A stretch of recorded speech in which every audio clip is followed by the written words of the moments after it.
I'm here with none other than Jimmy DeNiro. DeNiro or DeNiro? Denero. DeNiro, okay. So for those of you that aren't familiar, Jimmy is one of, if not the premier AI OnlyFans management YouTubers, or he was until he got banned 2 weeks ago. But that notwithstanding, he's currently running an agency that's doing a little under $500,000 a month with AI models. And Jimmy has been kind enough to agree to be on the show and to answer some of my questions about AI OFM. So I've also got a big list of viewer questions. I hope that's okay. Yep, that's true. Okay, so if you submitted questions, make sure you stick around for those because I'm gonna be asking them during the podcast. So I'm gonna start the conversation just by saying, I'm gonna kind of act like a stand-in for the audience here. So I'm gonna ask questions that might seem a little bit basic. I just want you to humor me for the sake of the people that are listening that maybe don't know anything about AI OFM. So I'll ask questions as though I'm completely ignorant. And over the course of this conversation, we're gonna be kind of building the audience's understanding of this subset of the industry and increasing the complexity of the questions over the course of the discussion so that everybody can follow along. That work for you? Makes sense. Okay, cool. So really quickly, why don't you give us a little bit of background on who you are, how you got into OFM, and what you're doing right now? Yeah, so obviously I have my channel on AI OFM. Rest in peace. I've been running it for about a year, right? It's only been viable for about a year. Before that, I had a background in regular OFM. I've been doing that for, I don't even know the exact date at this point, but I would say anywhere from 3.5 years. That's usually what I say. And before that, I was going to college for computer science and programming, right? And I was like a big ass nerd. I was just doing my nerd shit. And one day my friend texts me and he's like, yo, I just told this girl I'm gonna, manage her OnlyFans account. She's gonna give me 30%. Right? I'm like a drunk college idiot at the time. I'm drinking like 6 nights a week, doing like nothing. And I'm like, count me in, like I'm trying to make money and shit. And he does, and that's kind of the origin story. From there, I just, I hopped on Reddit, I was making bullshit ass posts, and one thing after another, that guy got distracted, he got like shiny object syndrome, kind of stopped working. I just locked in with that model, and then I ran up an agency, and eventually AI became a thing. And as that happened, I looked into that and I was like, okay, this seems solid. Seems like the next big thing, the next logical progression of the industry. And at the time, there was no one making videos on it. It was like two people making videos. It was like NZ the Crack or whatever, however you fucking say his name, I don't even know. And Knocked, this guy with a heavy Japanese accent. And I was like, there has to be better videos on it. Is this AI OFM guys or AI like just UGC guys? They're AI OFM guys. Okay. I think Knox, I don't know, but that was it. So I was like, all right, someone's got to make some videos. So then I just started, as I was learning, I was just making videos, showing people what I was doing. Now we're here. Cool. So I guess with all that in mind, it's a kind of a perfect segue into the first question that I wanted to ask. I want you to explain at a high level what AI OFM actually is, how it differs from, quote unquote, legacy OFM, in other words, working with real models, and why you've decided to, after starting with, real OFM, why you've decided to go down this path of AI as opposed to sticking with the legacy model. Okay. So AI OFM is no different than regular OFM. Right? In terms of like the mechanics. In terms of everything, from the chatting to the marketing to anything else that's in between. The only difference is that you're not working with a real creator. You're not working with a girl. So you don't have that bottleneck, which is definitely the biggest bottleneck. The bottleneck there being just like the models not producing content in a timely manner, not doing the work that's requested of them. Yeah, it's basically not doing anything because most of them don't do anything. Sure. And then also you have to deal with giving them a percentage. Yep. So you keep the full percentage. You don't have to work with your biggest bottleneck. And obviously there are some cons. I'm not saying it's like, perfect and it's all sunshine and rainbows, but there are cons, but it's a different set of cons. Got it. And we'll talk about some of the advantages and disadvantages over the course of the conversation for sure. Yeah, so that's the main distinction, is that you're not working with a real creator, you're working with an AI creator, and that is you. You are making the content, so you're working by yourself. Right. Got it. And then you could say like, okay, what else? Because you could say AI chatting, you could say AI marketing, but all these things can be done with the real creator anyway. So I really view them as the same business, and if anything, they're more similar like dialects of a business, right? They're like little subsectors. Okay. Got it. So my understanding is that there's two different types of AI OFM. You have full AI and hybrid AI. So let's kind of break down for the audience each one, starting with full AI, just so they get the kind of the picture of what the fully synthetic version of this looks like.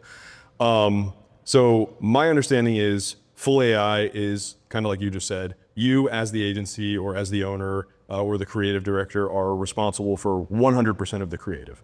All the marketing content, all the NSFW content, the appearance of the model, the brand, the creative direction. Would you say that's accurate? Yeah. So my other understanding, and you kind of alluded to this earlier, with full AI, you can't actually have an OnlyFans page for the model because OnlyFans requires you to provide ID verification. So you have to have a bank account that's associated with that ID.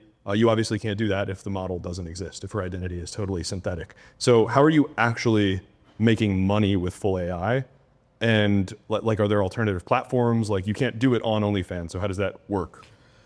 Yeah, so I mean, over the past year, there's been plenty of platforms that have came up, right? There's all these platforms that support AI creators. You know, you have FanView, that's the main one. That's what pretty much everyone uses, and that's what you should use. Yeah.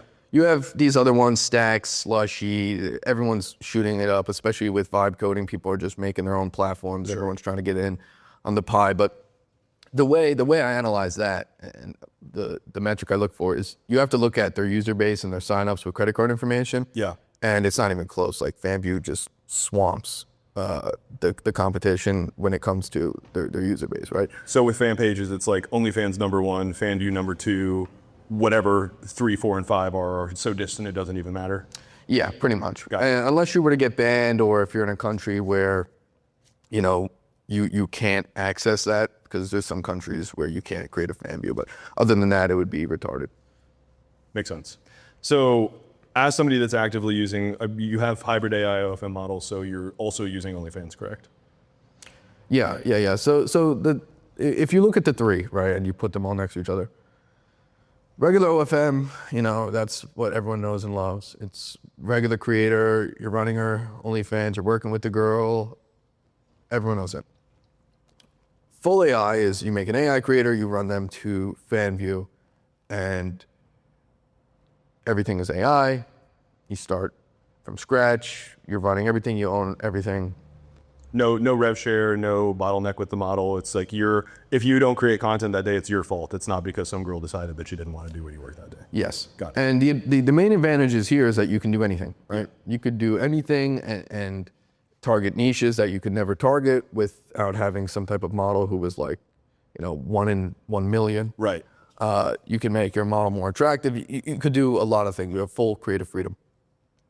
When hybrid comes into play, it's really just for a few scenarios, right?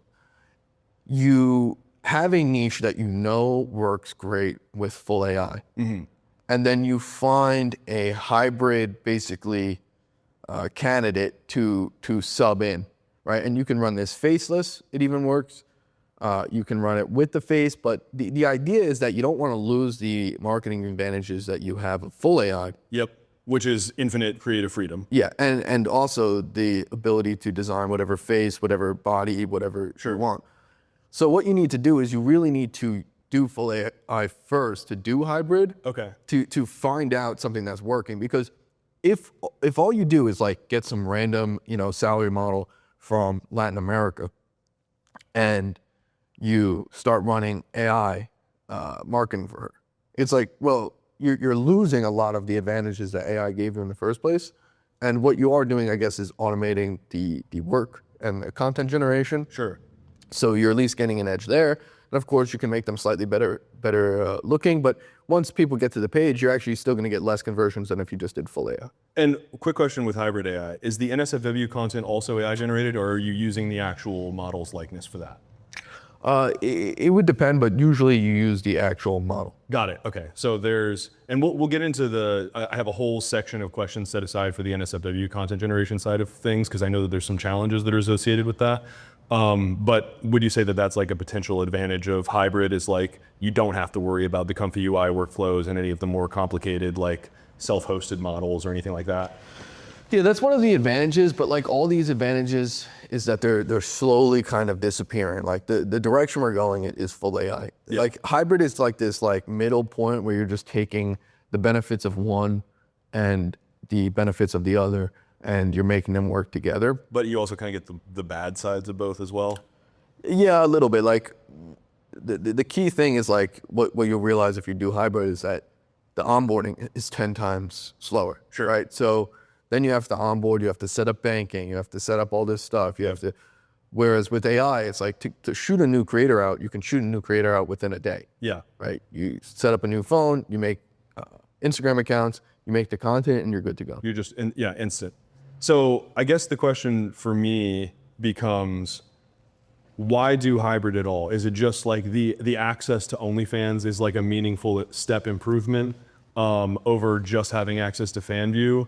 And like, I guess as somebody who's using both platforms, how are you comparing the two? And would you say that like generally from like a funnel perspective, you would still rather be pushing traffic to OnlyFans because you're just getting more money out of that right now?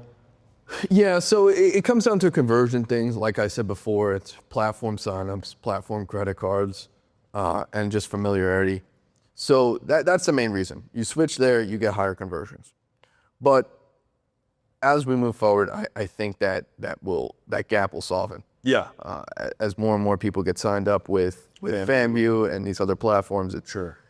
And also just like, I think growth in off-platform monetization, like off platforms completely, where like, you have all these girls, like if you look at the ideal user experience for a fan. Yep. The ideal user experience for a fan is to get the girl's number, Yes. to get their Snapchat, Yeah. and then maybe to get their Telegram, but not really. But those are like more intimate ways of communicating with them. And then you transit, like maybe the perfect experience would be like they can like send you money through text messages or something like that. Yeah. But the bottleneck there, and the reason why that's not the status quo, is because obviously you don't have the CRM, you don't have Right. the functionality and the payouts and all that stuff. So it's just not logical. But like the growth of that, I think, is something that will also happen these next few years. That makes sense. I think that there's already some people that are doing like pay by text platforms where it's like you're communicating directly with the model and it has an integrated CRM. But I think that the point that you're trying to making is one that's like worth double clicking on, which is that the reason that OnlyFans is the preferable final stage of the funnel right now, the thing that you want, the platform that you want to push people towards, is because it has that built-in network effect. It has so many users already.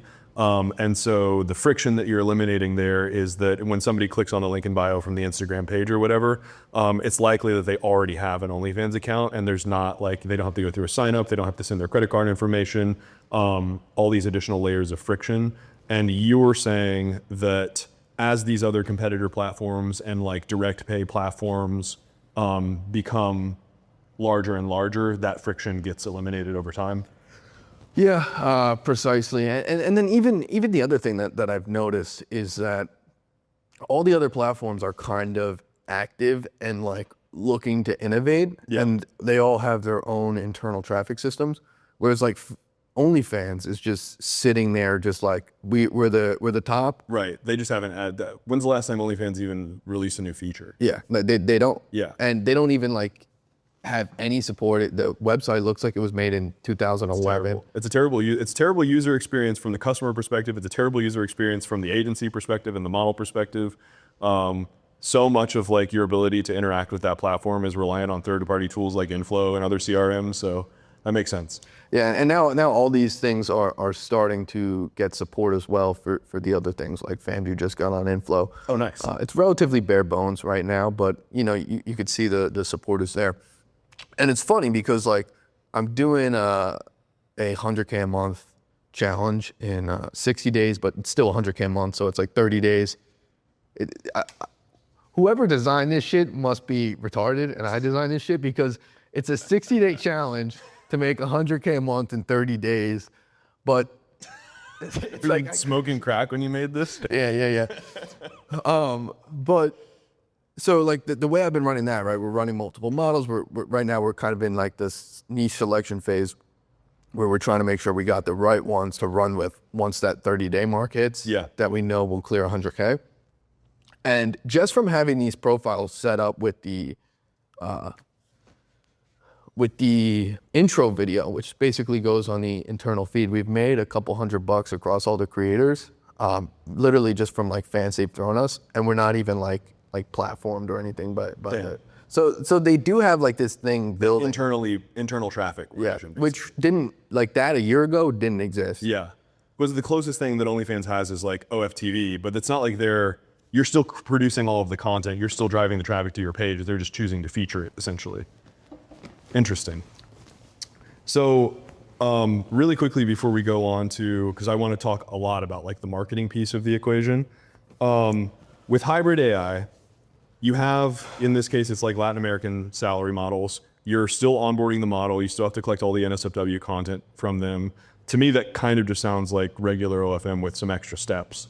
Because there's still a human in the loop. You still have a rev share, or I would imagine like a salary agreement.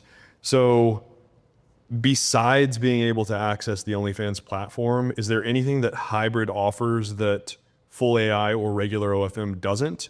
And then from your perspective, like how much are you actually paying the model for hybrid? How do you structure those deals? Yeah, so you're just gonna pay him salary. That's the only way it makes sense. Yeah. If you're not paying him salary, then it doesn't really make sense. Like if it's a rev share, it's just like why even fucking. Yeah, because then you lose one of the main advantages. Got it. And then, obviously the benefit is that you're also not bottlenecked on the marketing content, which is big. Like getting girls to make, 3 to 6 or more reels, unless you have like an actual creator who is like the way that I like to phrase it, and I'm sorry to interrupt here, but I just think that's a really important thing to touch on. The best OnlyFans creator, I think the only reason really to be in Legacy OFM today is if you have a creator that is a content creator first that happens to monetize through OnlyFans, as opposed to somebody who just wants to make money on OnlyFans and has to make content as a consequence of that. Does that make sense? Yeah, exactly. Like they have to want to do OnlyFans, and they have to have star power, right? Like if you don't have, the only reason I still have real models in the first place is because I have girls with star power, right? Yeah. And it's just, if you look at it that way, it's free money, and it actually justifies giving them a percentage for sure, because they're actually bringing value to the table, because they have some type of natural charisma, they have some type of natural branding ability to themselves, which is actually worth working with. And whereas like when you, I think the position that most people find themselves in with regular OFM is that they have these girls who, 1, barely even want to do it. 1, 2, they're lazy as fuck. 3, like they just suck at everything. They're not entertaining to watch. They're not charismatic. They're not making good content that's actually worth watching. And then they're up your ass about why it's not. And they're looking at the fucking chatting and shit, and they're like, why are you saying this? And you're like, so what we were off Filipino. Off camera, we had a conversation about how like our worst customers on the info side, which we'll talk about more later. The worst customers on the info side are always the people that are in like the paying the least and getting the most. Yeah. Nah, it's the same with the model. Same thing all the way down. Never make products for poor people is the fucking lesson there. But everyone's poor now, so you gotta. Nah, fuck them.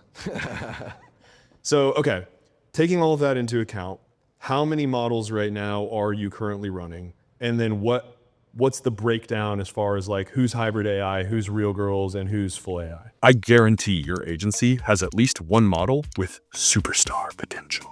She's got the looks, the attitude, the talent, and you know that with the right strategy, she could earn 6 or even 7 figures a month. But content that used to go viral isn't getting views anymore. Pages aren't growing how they should be, and you're tired of banging your head against the wall. I can fix that for you. I've spent every day of the last 3 years helping OnlyFans creators meet their potential and make millions of dollars, tens of millions of followers, and billions of views through organic social. And now I'm offering those skills to you as a consultant. I will build your models a multi-million-dollar brand from scratch. And I'll give you the exact processes and frameworks I've used to take creators to the very top on OnlyFans. If you've got a model you truly believe in, click the first link in the description, fill out my consulting questionnaire, and book your consult sooner rather than later.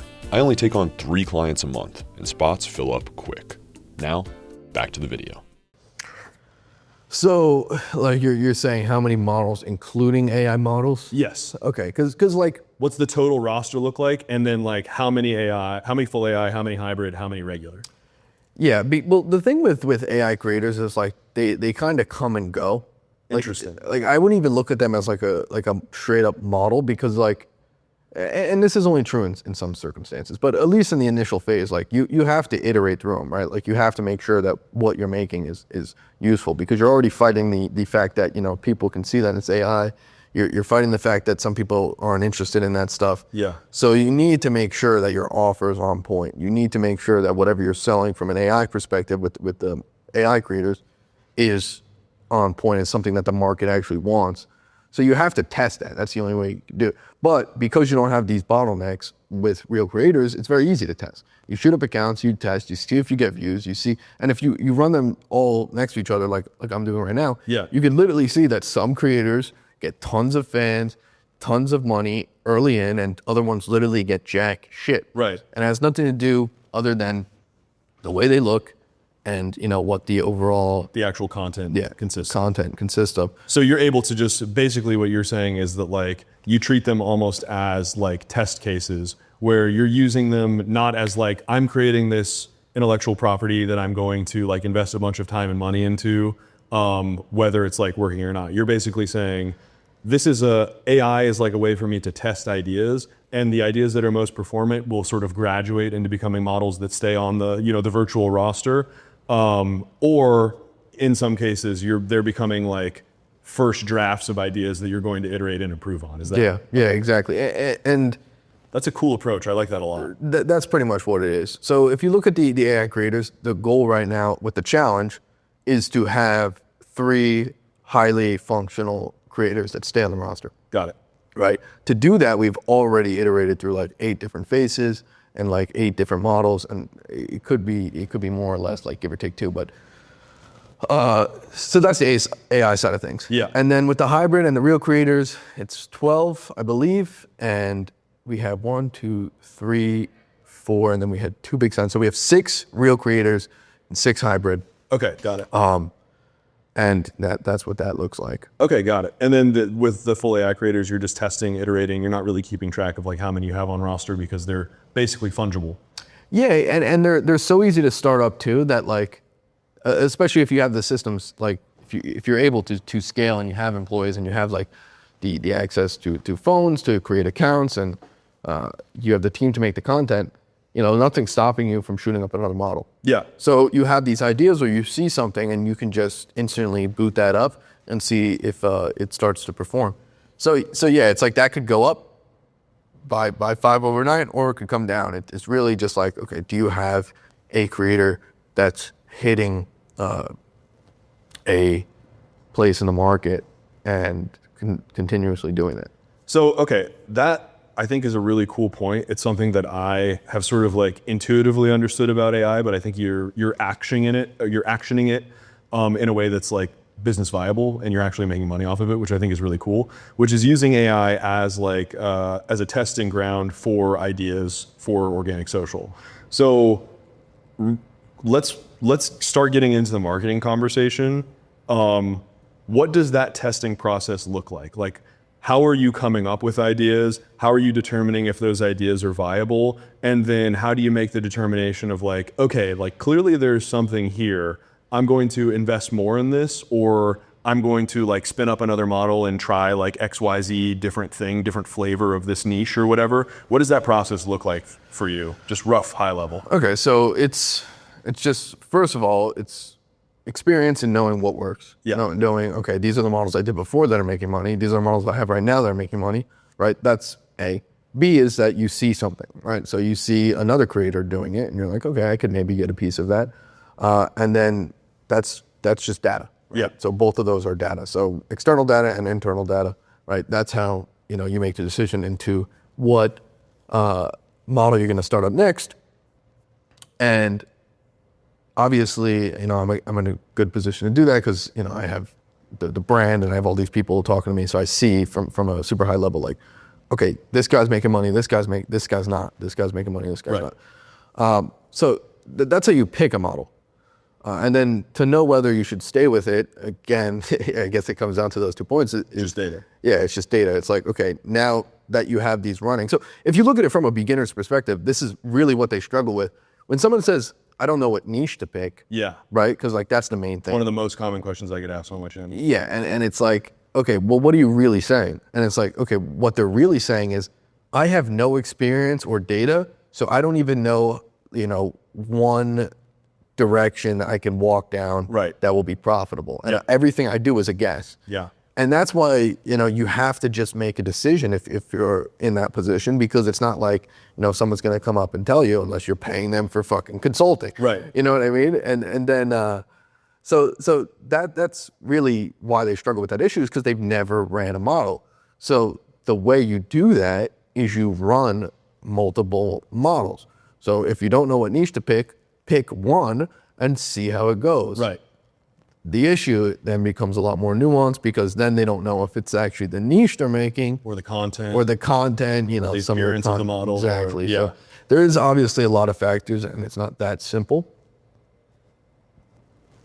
But you have to test your ideas. But yeah, at the end of the day, you have to test, and I mean that's true of any business, but it's more true than ever right now, because I think the life cycle of brands on the internet is getting shorter and shorter. The window to do something is shorter and shorter because it's easier to do with AI. The barrier to entry is lower.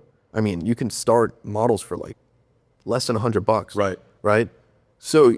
And the same day that you have the idea. Yeah. It's not like you have to find the girl and be like, oh, is her niche viable? Is she a good content creator? She's got to sign a contract. She's got to do XYZ thing. I have to rely on her to make the content. I've got to write the scripts. It's just like the same day you have the idea, you can say, oh, I wonder if this is worth, like, will people like this? I guess I can find out instantly. Yeah, no, exactly. And that's why when you get something that works nowadays, you have to rip the fuck out of it. You get every penny, because the shelf life on that is not going to be as long as, you know, like 3 years ago. You know what I mean? You had a great brand 3 years ago, you know, you felt like that shit would last forever, and it would last a lot longer, because someone can't just come in, literally copy your brand. One for one. Or even improve upon it and iterate on it way faster than you can as a real person. Yeah, no, seriously. That's actually that's true of everything, right? Yeah. Like, and as AI video especially gets better, this is going to be true for the podcast we're doing right now. Yeah. It's going to be true for the videos I make on my YouTube channel. It's going to be true if you're selling peptides or fucking alcohol. Drop shipping. Whatever you're selling, it's going to be true of that. Yeah. Yeah, that's actually a really good observation. That's probably worth dwelling on for a second too. So there's two pieces of that I kind of want to dissect. The first piece is, you made a really good point, which is that the cost to iterate and the cost to test new ideas is now it's rapidly approaching zero. And so, like, I think this is something that I try to communicate. You know, it's funny being in the position of like being a professional educator and people like pay for my ideas. The number one piece of advice that I probably give most people is like, stop trying to pay me for ideas, go test shit out. Because exactly like you said, like the cost for doing so is so marginal that there's no reason not to. And if you look at the history of business, let's take a step away from OFM. Let's look at software, right?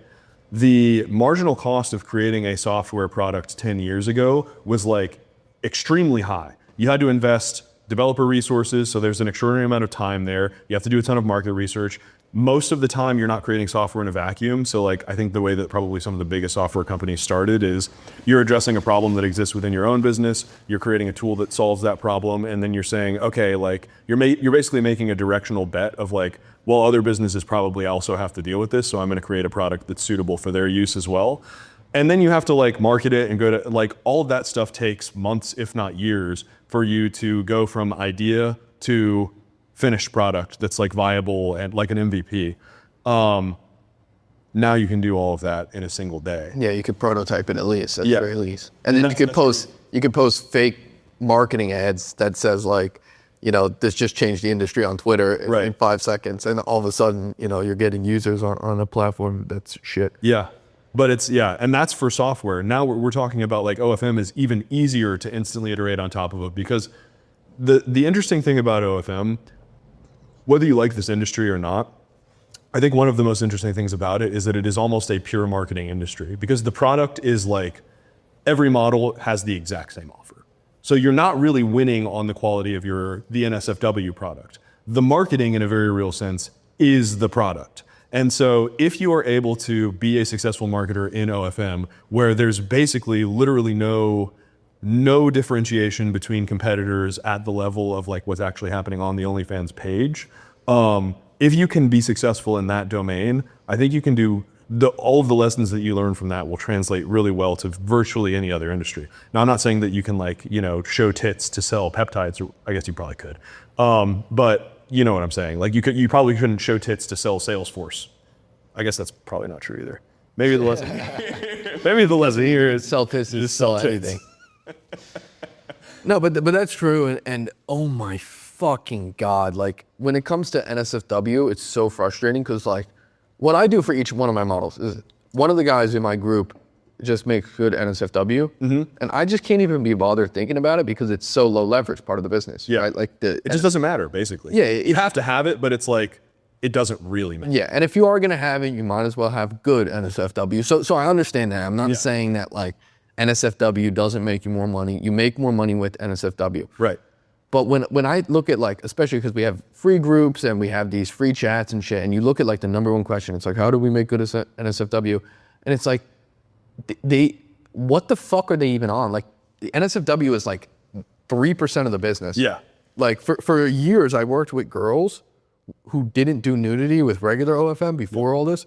And we literally made at least 5 figures on their account because you don't need NSFW. No. There's so many people that do just like lewd cosplay or like whatever. Like it just doesn't even matter. Yeah, like unless you're doing some extreme fetish niche, right, where like all the marketing content is fetish based as well, right, or hypersexual, then you don't need NSFW. If you are doing that, then you need NSFW because that is the offer. But if your offer is just like a girl, right, the core OnlyFans offer, and this is obvious, it's been obvious for years, is that you're selling attention, you're selling a cure to loneliness, right? Yeah.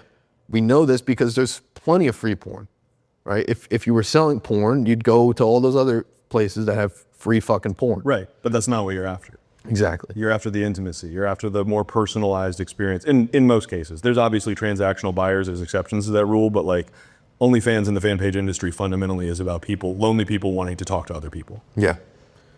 So the last thing that I want to ask on the marketing piece before we get into viewer questions about marketing is so you kind of touched on it briefly.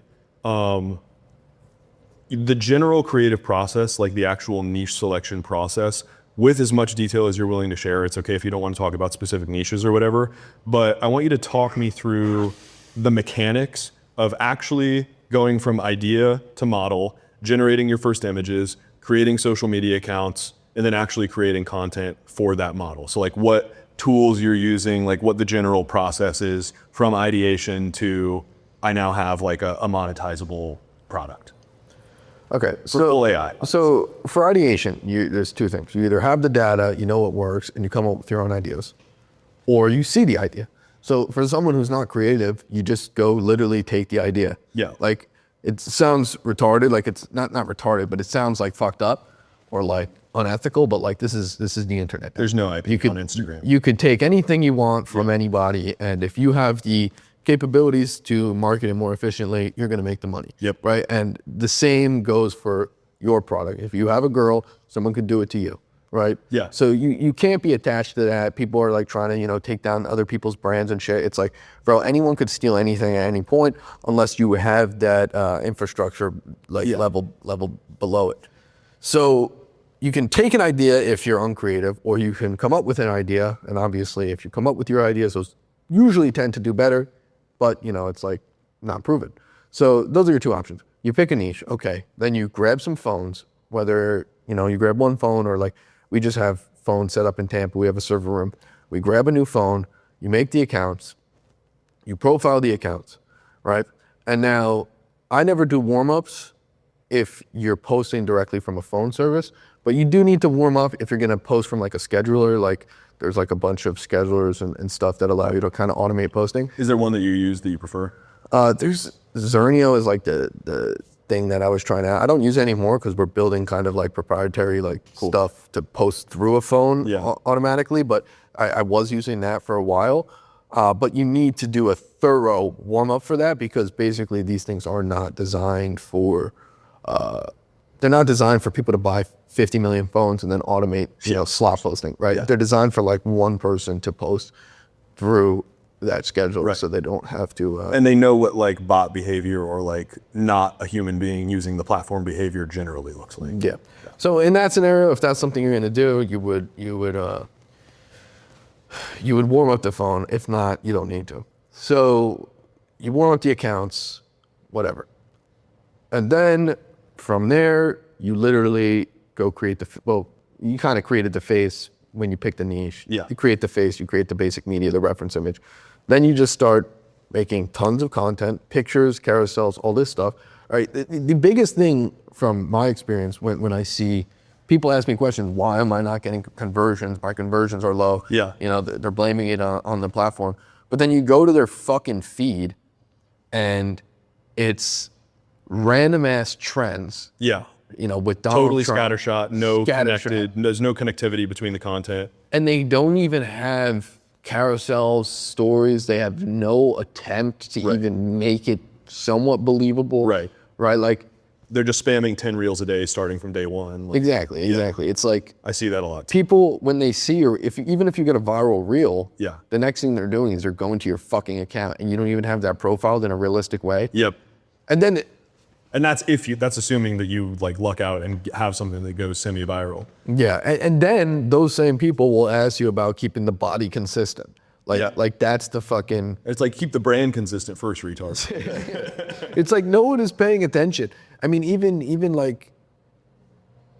myself when I'm scrolling, like your brain is not overanalyzing every little detail. No, yeah. Right. The only people who may do that are your high-paying whales, right? And then you have a way better situation and better problem where you've already made money. Right.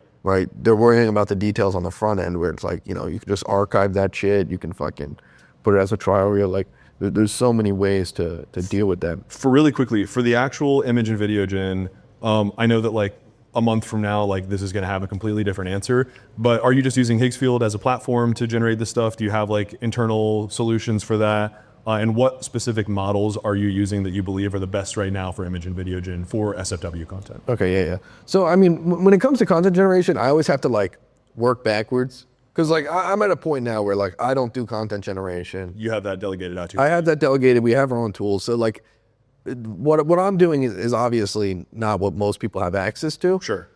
So I always have to work backwards.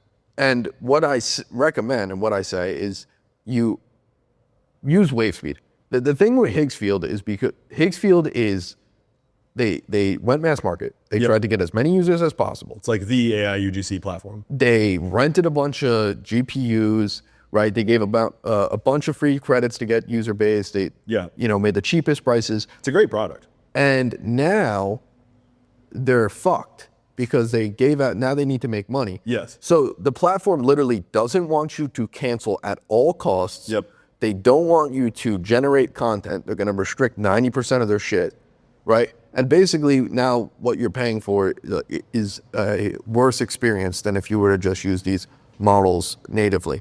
Okay, got it. So you're saying that like you would rather use WaveSpeed as the interface and interface directly with the model, the LLM that's producing the image, as opposed to like an aggregator platform like Higgsfield that like maybe has some cool bells and whistles and additional functionality, but like you're probably just not using most of that on a daily basis. Yep. Got it. And WaveSpeed gives you a central programmatic interface so that anyone with half a brain can open up Claude, they can open up Codex and build themselves. Half a brain's a lot to ask. No, it is. It's fucking anyone with a fourth of a brain could do this. Still, I mean, seriously, you're still getting a little. I don't know, man. That sounds scary. No, I was just making a video on this, and I was thinking about it. I was like, Codex and Claude have their user-friendly kind of IDEs. Yeah. Right? Like Claude Desktop and Codex. Super easy. Super easy. You don't even have to worry about the terminals and shit. So it's as simple as, like this is what I'm saying. You just have to do it because it's as simple as typing exactly what you want to centralize. Yeah. And then it's done within 30 minutes. No, I need a full 3-hour AI OFM course you to need teach me how to use the second Codex podcast. to use the regular Codex UI, not the TUI. Just I need you to teach me how to type words into TikTok, please. Please help me. Please. No, so wave speed gives you the programmatic interface, right? It gives you the API, right? Now you can do things at least fast and automated. And yes, is there a cost thing? I don't know. I don't even know if anything is cheaper. Yeah, I don't know how much I'm spending a month on that. I actually don't know, but I think it's relatively priced. And of course, you always want to prioritize for speed and efficiency. Right. And then Just fucking spend the tokens. yeah, It's just really like, not that big of a deal. Come on. Now, like, I totally get it. Like, there are like a few edge case scenarios where, like, okay, you know, of someone in Bangladesh and Pakistan and India, right? They might have to actually sacrifice that. Sure. But if you're in the US, if you're in Europe, it's like, go fucking make Yeah.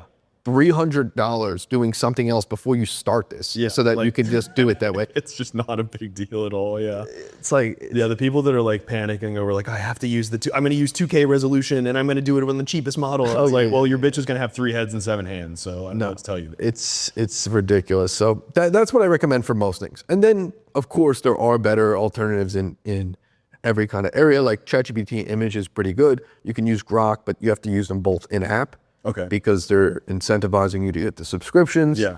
Right. They want you in there, and then they allow you to do more. So sexual stuff. GPT Image 2 on Higgsfield actually is unironically insanely overpriced. It's like 12 credits for And then it's single more fucking- restricted, and you cannot. Whereas like ChatGPT, they know what they're doing. They literally want you to make that shit. Gotcha. They just like want plausible deniability. Right.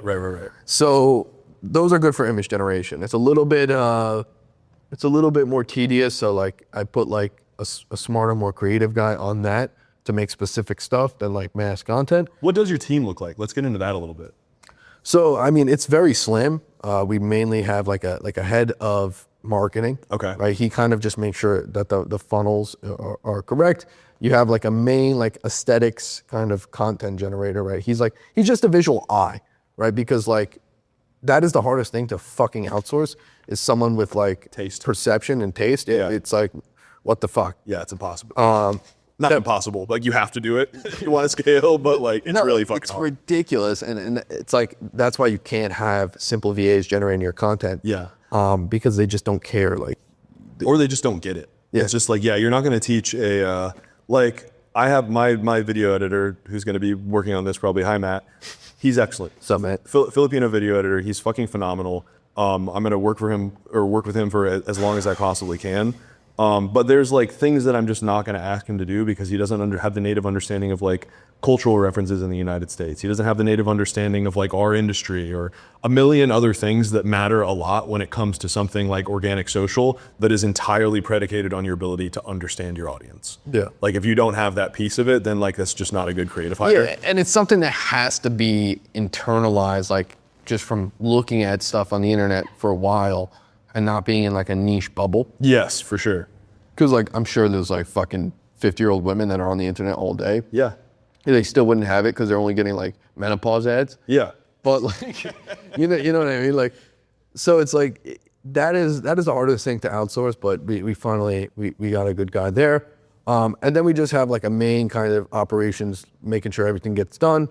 And that's pretty much it. Okay, cool. And I just try to do as little as possible. I'm like the laziest person ever. And then anything else is kind of automated, and then chatting, we have agencies. Got it. So what's your role right now in the organization? it's just like, because I'm just juggling so many things. I mean, we're trying to launch a USA phone service here for people to get devices here in the US on USA mobile data to kind of avoid all that, third-party stuff. Sure. That's coming along great. We're building our own tool. This is taking a lot of time. So I'm just very like, You're in the software engineering, like product side of the business right now, and content creation, obviously. Yeah. So, and then I have content creation. So I'm doing like 4 or 5 things at once. Yeah. But it's basically just to make sure every single one of those things is going well and on track. So I'm going to get into viewer questions now. The first one is actually kind of similar to what we were just talking about, which is when it comes to content generation, maybe it's slightly different. How do you scale volume? It sounds like you obviously have like a small creative team who's responsible for actually generating the content. Give me a little bit more insight into like how all of that is running, and then what parts you're able to / trying to automate as opposed to like hire for. Yeah, so you basically just look at what's the most repeated simple tasks in the business. Those are automated, and then anything that can't be automated, you hire for. So, what are some of those like repeatable tasks that you're automating? Account creation, Okay. posting, content creation at the simpler level, the stuff that's more filler, the stuff that isn't like designed for virality or like branding. It's more just like, okay, like We have to put out a piece of content today. yeah, we might have, additional 2nd, 3rd, 4th accounts for a model, and we want to profile those with carousels, right? We're not gonna use the same level of taste and depth as like the main account that's getting most of the views with those, but we still want that overall funnel feel, right? Those you just use like a template batch of carousels, and you run those through automated, like with Nano Banana Pro or Nano Banana 2, right? So scenarios like that. Reel generation, believe it or not, a lot of it, right? There's 2 ways to go with reels. I just made a video about sea dance, which kind of shows you like a storyboard aspect. It's like storyboarding, more complex creative ideas that would perform well, but they're more like hit or miss, something like that, and put a human on, right? Because you storyboard, you come up with a new idea. A new idea could actually get you a lot of views, and something like that needs a human. You could automate it in theory, but it's just like, then you start to get like the slop generalized stuff. Of course, yeah. And you can also, pull the descriptions of videos. So there's potential to automate that. But then there's other things, right? There's kind of like the one animate, motion control. These are basically overlaying the model's face and shirt or whatever onto these things. And Explain motion control to me really quickly, because it's one of the like big things that I just haven't tinkered with at all. Is it you're basically like you're copying a video and you're just pasting somebody else's face over it? It's like a face swap, or is it the other way around? Pretty much. It's basically a face swap, but you can do more than just the face. And there's like, different. So one animate is worse on wave speed, but it's better if you do use Comfy UI or just headless kind of workflows for that. Like there are some advantages to doing that.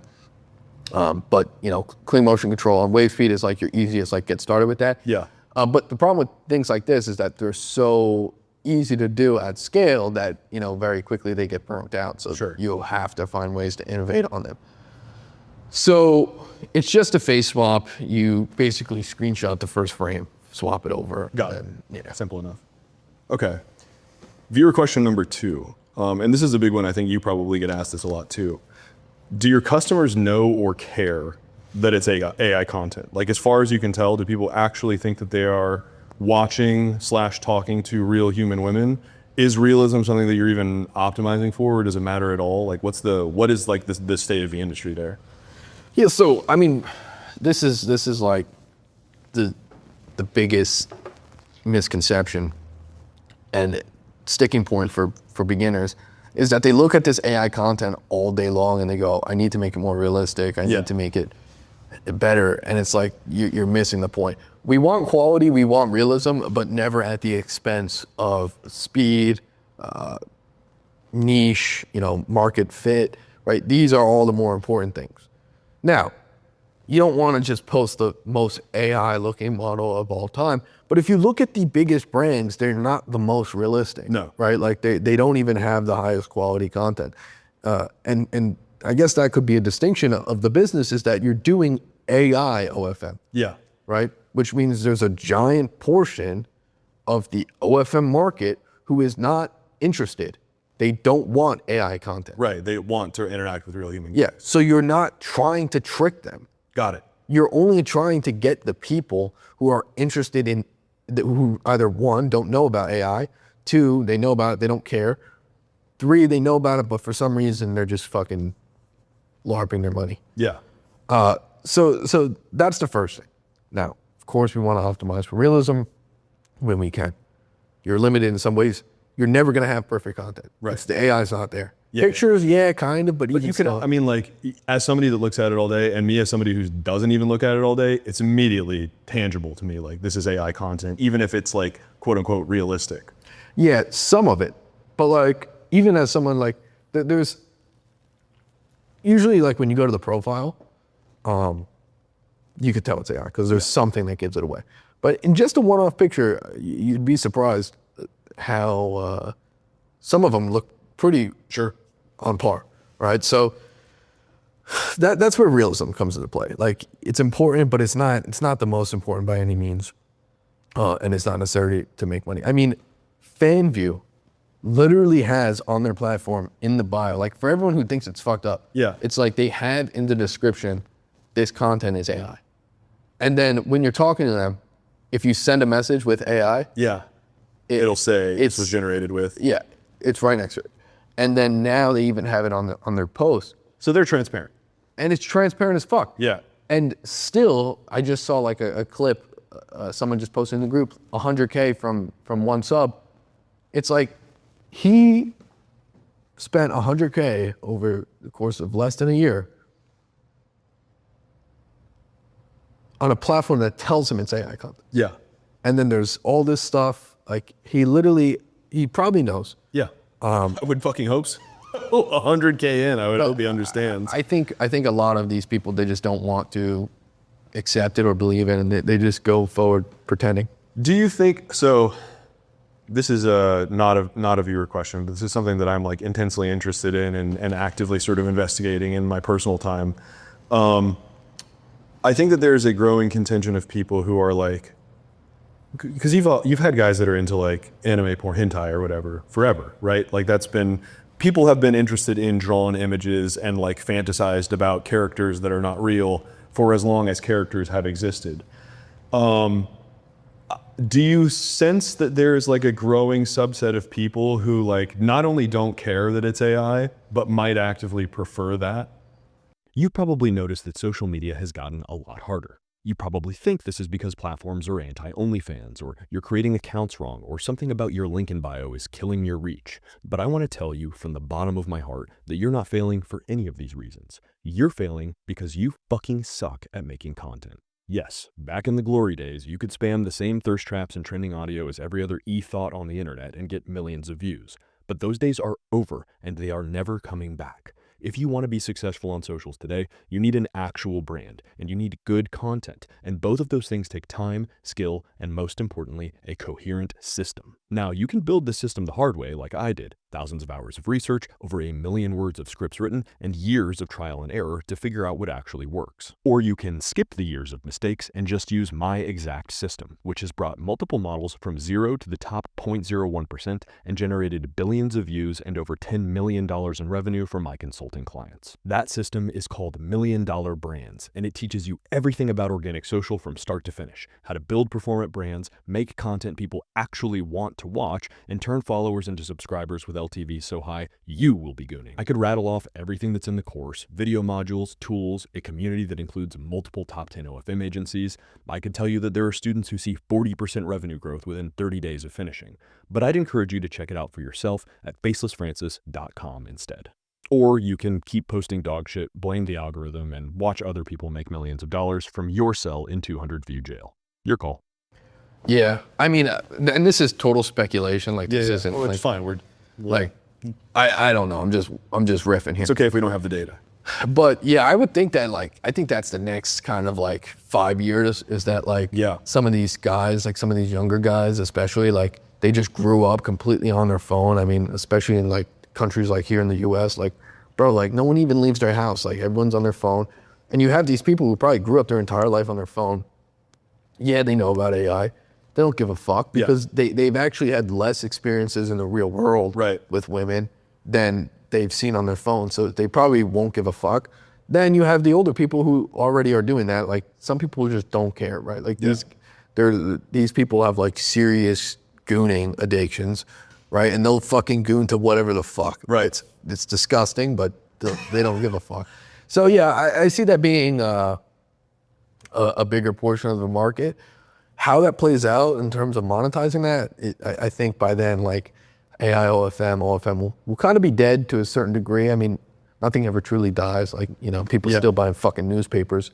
So like there'll be someone with the fucking AI OFM agency, but like when that becomes a bigger portion of the market, you can't really monetize that because it's like, first of all, they can kind of make their own. Yes. And there'll be like a few softwares that are like automated or whatever. You know about the AI companion products like Candy.ai and those are like you check it.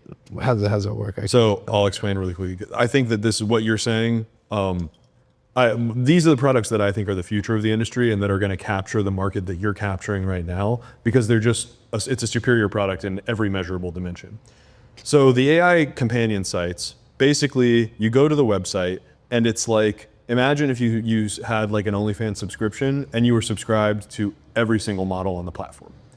And you could get custom content from every single model on the platform. They respond to your messages instantly. And so it's basically like a platform that just has hundreds or even thousands of characters and scenarios. It drops you into the scenario. So it's like, today I want to talk to Zoe, who's like an 18-year-old goth girl. And tomorrow I want to talk to who's like a tentacled, 400,000-year-old monster who fucks my ass with tentacles or whatever, You have infinite selection, infinite novelty, full control over the experience. You can generate images and video in platform. And unlike with OnlyFans, they respond instantly, right? So there's no lag time, there's no delay. It's context sensitive because they're just run by LLMs. So it's like an AI chatbot that integrates everything into a single platform and you have full control and full selection over the experience. To me, it seems like the guys that are subscribing to AI OnlyFans models right now and spending $100,000, they could go to one of those platforms tomorrow at a fraction of the price point and have 100 times better of an experience. Yeah. Yeah, no, it's definitely the future. I mean, even if you look at AI OFM, right? Like one thing you always hear with everything related to AI is people say, but people will always want the real thing. I don't agree at all. Right, and it's like... Have you met real women? I don't even want the real thing, bro. Dude, no, fuck that. But you hear this and people say it everywhere, whether it's fucking, even like, for example, me teaching the business, right? Yeah. People always want me to teach them over an AI. And it's like, when you look how that actually plays out, it's actually, no. A few people will want the real thing. Yep. Right? And that will be a subsector of the overall market. Yep. A few people will want the real thing. I mean, most people don't even, like I said, they don't even realize that it's AI. Yeah. So one, you're overestimating people's intelligence. Yeah. Two, of the people who do know it's AI, it's still like, okay, they can choose to believe it. They can kind of go along with it anyway. Yeah. And then there will be a portion of people on top of that who literally want AI. Yeah, it's a preference for them. So, and it almost in a weird way makes sense. I mean, if you look at it from a different industry, it's always going to be optimized, right? So like right now, obviously AI kind of sucks and it's kind of slop, but as we move forward, like it will get better. Yeah, we're in a transitional phase right now. Like, why would you want to sit here and watch these videos where like we talk about, teaching the business when there's like a data-backed kind of proven way to do it? Sure. And then, first of all, you're not even learning that because the AI is going to just interface with that data. So, you know what I mean? It's like, it's definitely the direction things are going. I agree 100%. I think that even in like the B2B domain, like who knows how much longer guys like us are going to be able to do this for a living. Like, because I think you're already seeing that. For me, I look at it as somebody who's been like extremely interested in computer science and software engineering, but like never had the time to actually learn. Through interfacing with agentic AI over the last 4 months, I've learned more about computer science than I have in the last 4 years, probably in my entire life. Because you're able to communicate with these things in real time, understand like, hey, it's like, hey, you just built this custom software for my business in 10 minutes. What actually happened there? Like, what's going on under the hood? Can you explain that to me in plain English? And they do, and they can. If you can have access to that at a level of business, like, that's infinitely more valuable than any consulting products that I could ever possibly offer. The only limitation there is like the corpus of data that's required in order to produce that product. And it also just changes the landscape of which like people are even going to be making money in the first place, which gets so complicated that I don't even want to predict. But one of the things I was thinking about, if you look at the difference between like a beginner, someone who's like kind of intermediate, or you can even say talented. Yeah. Right. So like look at like YouTube or like let's say making a channel. Let's say you're a talented creator. Yeah. Right. You're naturally likable. People want to watch your videos, but you're not really optimized. Yeah. Right. And then you have kind of the corporate level, which is like the reason corporations always like are bigger and kind of outdo even like a talented person is that like they take the talent out of it and they're just doing efficient. It's like, okay, people may like my authenticity or like the way I say stuff, right? And people do. And that plays out in, I naturally get a lot of views on YouTube. But the company that literally says, okay, people may like that, but 65% of people literally want this thumbnail. 65% of people literally want to hear this bullshit at the beginning of the video, and they want to buy this bullshit product. Those will always do better. Yeah, for sure. The optimized, like templated kind of, I think it's like, there's a tension there. We're getting a little bit off topic, and that's okay. I want to get more into this in like when we talk about kind of the guru info space. But I think that the fundamental tension there is between like, not just the quality of the content, but the quality of the audience. And I think that like a conscious decision that you have to make, if you look at somebody like Marcus Hustle is without a doubt the biggest like OFM YouTuber. He's got like 45,000 subscribers or whatever. He's probably like fully saturated or cornered the market on like entry level OFM content. But like that content sucks to make. And it's for the worst possible person. It's for no offense to anybody that's getting into OFM, but it's for the lowest common denominator, right? And if you want to make content that gets a lot of views or appeals to the broadest possible audience, you necessarily have to reduce the quality of the information in that content and dilute it to the point that it's almost useless, so that it is as broadly applicable as possible. Whereas somebody like me, an esteemed scholar such as myself, I only talk to, my audience is obviously the most intelligent OnlyFans YouTube viewers, and I make my content specifically for that higher class of people. Yeah. That's the real aristocrats. Right, of course. Yeah, of course. Okay, so back to viewer questions. Really quickly, I want you to break down. Well, I'm gonna grab a John. Yeah, go for it. Let's see where we're at on time. Okay, cool. We've still got like an hour. Dude, I'm using like 150% of my brain to stay awake here. Shh.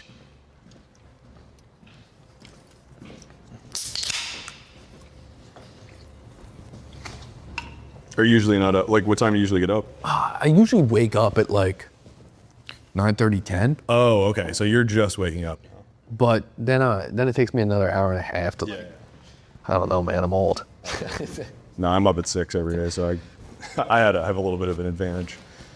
Okay, so last viewer question on marketing. Actually, no, that's not the last one. I'm gonna ask a couple more and we can kind of rapid fire them. So kind of really quickly break down the funnel for me, because I know since the last big Instagram bandwave, people have been testing a ton of new stuff. Do you have any tech that might be worth sharing? Yeah, I mean, it's all like he said, she said stuff. And really, that's just a factor of the fact that AI is making the decision. So it is a little bit random, but it is also predictable in nature, but it's not too predictable, right?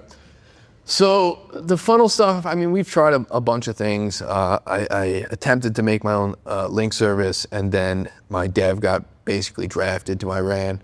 Unfortunately. He didn't actually get drafted. He was part of the military, but he got called upon. Yeah. So that sucked because that was going to be a free link service that solved that, and then I got fucked. It mostly sucks for you, not mostly sucks for me. fuck that guy. That guy, like, can't believe he's gonna go die for his country. What a piece of shit. No, he's chill.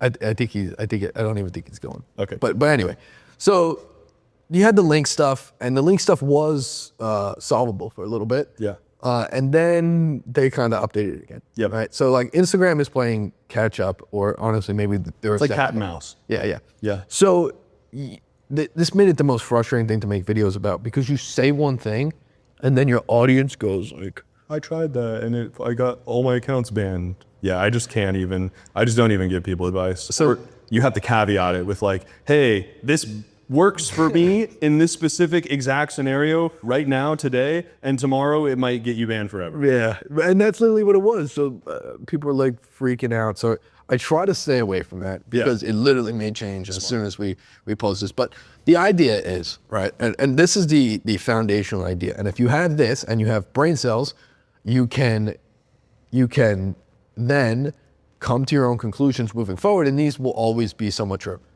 Instagram doesn't hate AI content. Yep. Right? They allow it. Yeah. As long as it gets views, they like it. Yeah, and they incentivize it. So they totally are okay with AI content, which means, there's talk of metadata, there's talk of synth ID, right? And those are two different things. Synth ID is put in by... It's like a watermark, right? Yeah, it's like an ingrained thing that requires, like workflows to kind of take out or at least reduce. So that's one thing. I never touched that personally. That tells certain systems it's AI, and certain platforms look for it, certain platforms don't. Then you have the metadata. What metadata does is it will literally tell the platform very easily and simply that it came from it was AI generated, right? So we strip that. Why? Not because we don't want them to know that it's AI, because that is what puts the AI info tag on the post, Yeah. right? And either of those can alert to Instagram that you're posting AI content. If they know you're posting AI content, it's fine. Yeah. Then you have a secondary factor, which is you're taking them off platform, and then also where are you taking them off platform to? So you have adult subscription sites, right? So they're not the biggest fan of that. They're not the biggest fan of fraudulent looking behavior such as Telegram. I mean, they just generally don't want people going off platform. Like it's a concession that they have to make so that people will create content for their platform and like use it as a monetization engine or a marketing engine. But like fundamentally, Instagram never wants you to leave. Exactly. So they're punishing random things that these links come up with, deep links and stuff like that. And then people find a workaround and they implement that. They say, I got this link with this software. Yeah. Right? With this feature. So those are two factors. And then you have the third factor, which is sexual content, right? So now if they see that you're making sexual AI content and you're going to an adult creator platform, right? That doesn't look great. Obviously. So what do you want to do? Well, you would like to reduce the amount of sexual content you post, right? AI is not a problem on itself, but if you're doing AI and then leading to these things, it is technically fraud. Yeah. So that's what the platform is interpreting it as. So that's why you're getting banned. So what are the solutions that solve that? Well, you can either put the links in highlights or on a second account to kind of detach that stuff. You can run directly to a Telegram because it's more vague, right? If you have the link, if you have a FanView link visible or an OF link visible, that's a direct link. Yeah. If you have a Telegram, it usually is fraudulent, weird, scamming behavior, but sometimes it can. They can't ban based off that. So, I mean, it's a level of risk on, risk off that you have to weigh out. And, the more risk on you go direct links in link in bio, and you're more likely going to run into issues. And if you want to go risk off, you do on a second account in a highlight story with fucking direct link to Telegram, you're going to have lower conversions, but that is kind of... It's basically you're just like making a risk versus conversion assessment of like, how much friction do I want to add to the funnel where it makes it less likely that people are going to actually find the thing I want them to find, versus the more friction you add, the less likely you are to get banned in general is like the fundamental tension right now. Exactly. Okay. Now I want to talk about NSFW content, because this is something that I'm no longer like proxying as the audience. I'm actually just completely ignorant here. So at a really basic level, what does the NSFW content creation process look like? What are some of the challenges that you encounter? And like, just give me kind of a broad strokes overview of how it actually worked for a full AI creator. Okay, so I put it in two different categories. I put it in anyone can make NSFW content that's sufficient enough for most of the fucking retards giving you money Yeah. in 5 seconds using C-Dream or WAN 2.7. It doesn't even fucking matter, right? You can do that within literal seconds with those models. Okay. You only need 5-10 pictures you can make money. Then of course there's Z-Image, there's comfy UI setups, there's workflows that you can get into, and yeah, they're gonna be slightly higher quality. Yeah. They're gonna be slightly better, but that is obviously more complicated. It requires more investment, and then also for the time, is it really worth it for a lot of beginners or people in certain situations? Me personally, I literally just pay a guy to do it for me with the comfy UI, all that stuff. It comes out the highest quality you can possibly get. And that's the solution I have now. But Is that somebody that you have like internally on staff or a third-party contractor? it's like kind of both. Like Okay. he does his own stuff, but he's from my group, and like we always use him, and like it's kind of like A preferred vendor. let's yeah, say. yeah. You could start that.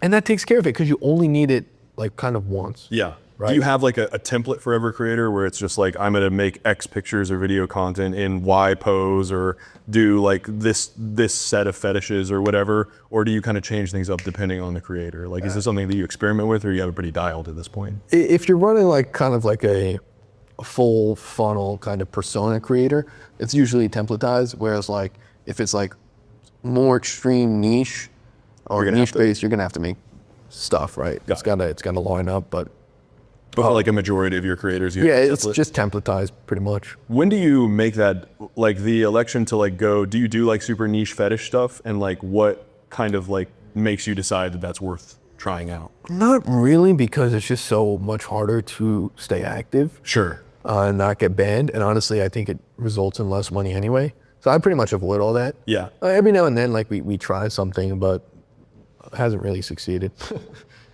At like an operational level, like that makes sense. I think that the NSFW stuff just like is probably not that important. You just figure out like what you said, C-Dream and WAN 2.7. Yeah, C-Dream 4.5 and then WAN 2.7 are like, it's just, you can make it within seconds. Yeah. Right? I'm not saying it's the best. And You have to have it. Yeah. You have to have it. You But have it's to like- have some things. Yeah. You can make those things very quick. But it's relatively trivial. It's not worth like investing a ton of time and resources and like brain power into it. Yeah, because you're going to be fighting with the marketing anyway. Yeah. So it's like, if you don't even have subs on your page, right? And subs means like 10 plus minimum, bare minimum. You know, like people say like, I'm not making any money. Bro, you have 2 subs a day. Yeah. Like, of course you're not making any money. And 10 really isn't a lot either. Yeah. But you could make money with 10 subs. So it's like, why are you focusing on this thing where it's like you obviously have these other problems? And then also this thing is very easy to solve at a basic level. And then if you have the money and you're in a better position, I mean, it's the easiest thing ever. There's 8 million people going around every chat on Telegram saying, I have NSFW, $200 for a script. Right. Yeah. It's like, Just pay that guy. Yeah. Just so I can have it make it. Yeah. just fucking do that. So, something that I wanted to touch on that I forgot to earlier that I think is relatively salient to this is back to the process of like deciding whether or not it's worth like pursuing a niche or something like that. When you're in that data collection phase, like what are the strong indicators? Like obviously, like if the creator is getting a ton of followers and like those followers are converting to subscribers and you're making money, those are positive indicators. But are there specific thresholds that you're looking for that will make you say like, oh, this is obviously worth pursuing? I hate to ask this because it's like, it's the most basic question and I hate the framing. But like the way that you will always get this get asked this question inevitably in the info space is like, what is a good like monthly revenue or what is a good target revenue for a specific model that's indicating to you like, hey, this is worth pursuing, and in what time frame? So you're looking at like weeks, months. Yeah, well, it's obviously relative. Yes. Based off your agency and how much you're looking to make. Right? I don't want to run a model, especially with this challenge, that's gonna make less than 30 grand. Okay. A Right? month. Yeah. Yeah.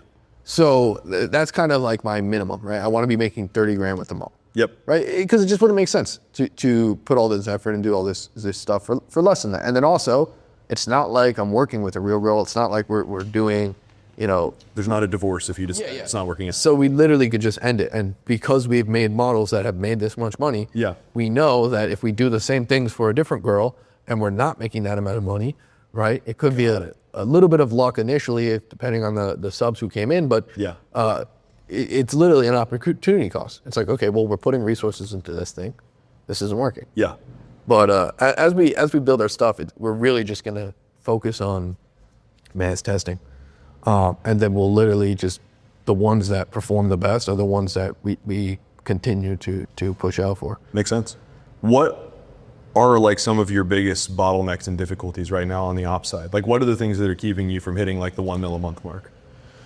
So the things that are keeping me from hitting it's organization. Okay.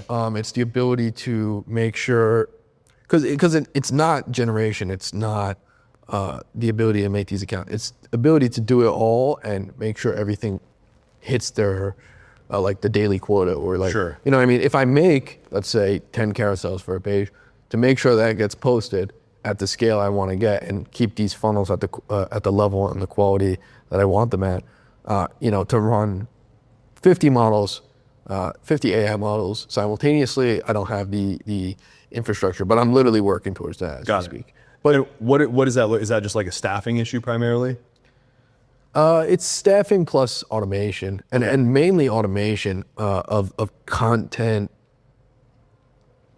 of moving content around. I think that's the most underestimated piece that really slows things down and prevents you from scaling. It's like just moving content from point A to point B, moving it from the wave speed to the folder to the edits app, the edits app to scheduling it, Sure. And then also making sure that the FanView is getting posted, also make sure that we're posting on the Telegram, Yeah. also make sure that the acceptable reels are getting posted on TikTok, Yep. making sure that X-based content can get posted on X, and then, and making sure that That one piece of content is potentially touching dozens or even hundreds of different like touch points and platforms, and that makes sense. and it's very easy to automate that, right? You can Right. say, okay, here's one reel, boom, post it to 4 platforms. Easy. Super easy. But to say, okay, this stuff is like Instagram-based stuff. This stuff can also go to Facebook. This stuff can't go on TikTok because TikTok's stricter. Yeah. So that means kind of a separate flow or a separate level of Like some sort of identification or auditing process. Yeah. Yeah. And I think like that at a large scale through every piece is the biggest bottleneck for me personally. Got it. But that's something that you're actively working on. I mean, like you obviously know that it's the bottleneck and it's not an impossible issue to address, especially for somebody with a CS background. So Hey, no, I'm not doing any of my technical work. You're kidding. that's funny. What did you went to school for computer science and said, "Fuck that nerd shit, bro"? Well, it's because I can only penetrate like the technical world at the shallowest levels to the point where it's not useful at scale for me, at least. Sure. You know? You're the wrong guy for that. Yeah, it's like I can open a fucking terminal and kind of be comfortable. I'm not gonna freak out like a fucking 35-year-old millennial guy. Sure. Yeah. Whatever. But you know what I mean? Like, so that's kind of where I'm at. When it comes to AI OFM, do you think it seems like you're kind of leaning more towards a horizontal model, but you have like a minimum threshold. Would you say that like for you in particular, or like, let's just talk about for you in particular, and then we'll talk about what you would advocate for. Is the objective like getting as many creators out there at a minimum kind of standard of quality, or do you think it's better to invest more creatively in individual models and try to get those individual AI models to perform as well as possible? I think it's better to go horizontal because someone could copy your model any day. Sure. Someone could, shoot up the same idea. Your idea could be, like I said, with the life cycle of just products and these girls and these brands, it's faster. Yes. So to invest, especially if you don't know what you're doing, especially if you don't have the experience, especially if you don't have the data, if you invest everything into one, and I think that's what a lot of people do, right? They work on one model Yeah. for months and they have no returns. It's like you invested so much effort into something that was never even going to take off. Yeah. Now, it also has to be balanced with like when you're starting, right? For a nuanced beginner perspective, you're not going to run fucking 40 million things. You have to start with one. So Yes. it's also a bit nuanced in that. What do you think? I think the biggest thing that I like the problem with, and I'm about to transition the conversation into the info space, so I think this is a good segue. Business advice in general, business in general is so context sensitive, and it's really hard to like, you know, to somebody who's an absolute beginner, even someone who has no exposure to the industry, whatever, it's very difficult for me to prescribe specific, like, hey, these are the action steps that you need to take, because every individual's like experiences and perspective and capabilities are so wildly different. In general, what do you think are the things that like you're talking to somebody who's just getting into AI OFM? What are the signals to you that like this person might be successful at this versus this person is probably not well suited for this kind of thing? And then what do you see as like the biggest mistakes that beginners make in AI OFM specifically? So the first one is like taste, like I mentioned, right? Yeah. Just being able to make something that makes sense on the internet landscape, like the reels, the Instagram landscape, right? Make something that makes sense for that and isn't like, you know, you'll see some of these people create a USA girl and then like the bio says like, I'm from the USA, and it's like what the fuck? Yeah, that's not what. People from the United States will go, I'm from the United States. Like that's just. Yeah. Or even people trying to get a USA audience, they always blast American flags, like everyone in America is just looking at them. Most people who live in America hate America. Like, yeah. So it's like people like kind of get a gap there. Taste is a big one, right? If they make content and they're able to say, okay. You also have like people in the free chats and in these groups, they'll say, what do we think of my model? And I'm like, first of all, how do I answer that? There is zero benefit to posting your model. Yeah. If it's good, someone may just take it and thanks for the free work. Yeah. It's never good, but it's never good. Two, if it is good, everyone in the chat is going to say it's shit anyway. Yeah. Every single time someone posts looking for feedback on whether or not their content's good, everyone in the chat goes, fucking shit, full AI, it looks AI. Yeah. So it's like they're just going to get discouraged anyway. And then it's usually shit. And it's like, and then also, why are you asking other people? You realize you have to post content every single day. Your audience will tell you if you should. You realize you have to post multiple times a day and make tons of content every day. Are you going to ask someone every single fucking time? Yeah. Or are we going to make our own decisions? So it's like, that's the biggest thing. Yep. I think if you can kind of determine, okay, this is realistic enough. This looks good. Yeah. This girl is somewhat attractive. This girl fits. That makes sense. That's like a big plus. Yeah, for sure. The second thing is obviously not being like intimidated or scared by all these like random things and like, you know, you hear like AI model, right? And not go, AI. It's like, okay, like it's fucking 2026. The technical barrier to entry is not that high. It's actually very fucking simple. Yeah. So it's like, that's a big one too. Like just instead of freaking out and, you know, asking for button pressing, that's another thing. Like, oh my God, yeah, the hand holding shit. Yeah, the tutorial, like the step-by-step tutorial, and not in the sense that like, you know, get the phone, create an Instagram. It's like, put your email in. It's like, shut the fuck up. Yeah, come on, dude. Like, you don't need me to fucking walk you through. Yeah. So you need to have the basic understanding there. And if you have those two things, I mean, all you need is fucking $500 and you could start. So it's like, and you will succeed if you have those three things. If you have $500, taste, and basic fucking understanding of how apps work. Yeah. You can type English words into a computer. And English. That's it. What are the things that you like? What would be the inverse of that? Like somebody comes to you and they're like, "Hey, should I get into AI OFM?" Like, what are the things where you're like, "Probably not, dude. Like, you should probably go work at McDonald's." Yeah, it literally is the inverse of that. So like they'll post something. Yeah. And it's just so off the mark, and it's like, why did you even create that? Yeah. I'm insulted that you made me watch that. Yeah, I'm insulted that you even sent that to. Although I will say, I have this one guy in my group who I remember because I have a guy who helps me with like some of the content creation for people inside the group, and he sent the face, and he said, "My face is, I'm struggling to make a face." It was the most hideous face of all time. It like, I can't even believe he sent that to us. We made him a face, and he ran it up. Like, so like we gave him that piece. We just said, hey, use this face. Yeah. And then he ran it the fuck up. So I guess there's always a degree of like, I guess you don't need that because the fucking shit he made looked horrendous. But you just gave him the one piece and he was able to, that's so strange. So that's a little interesting. But I would say generally it's like, okay, you make the shit content. Yeah.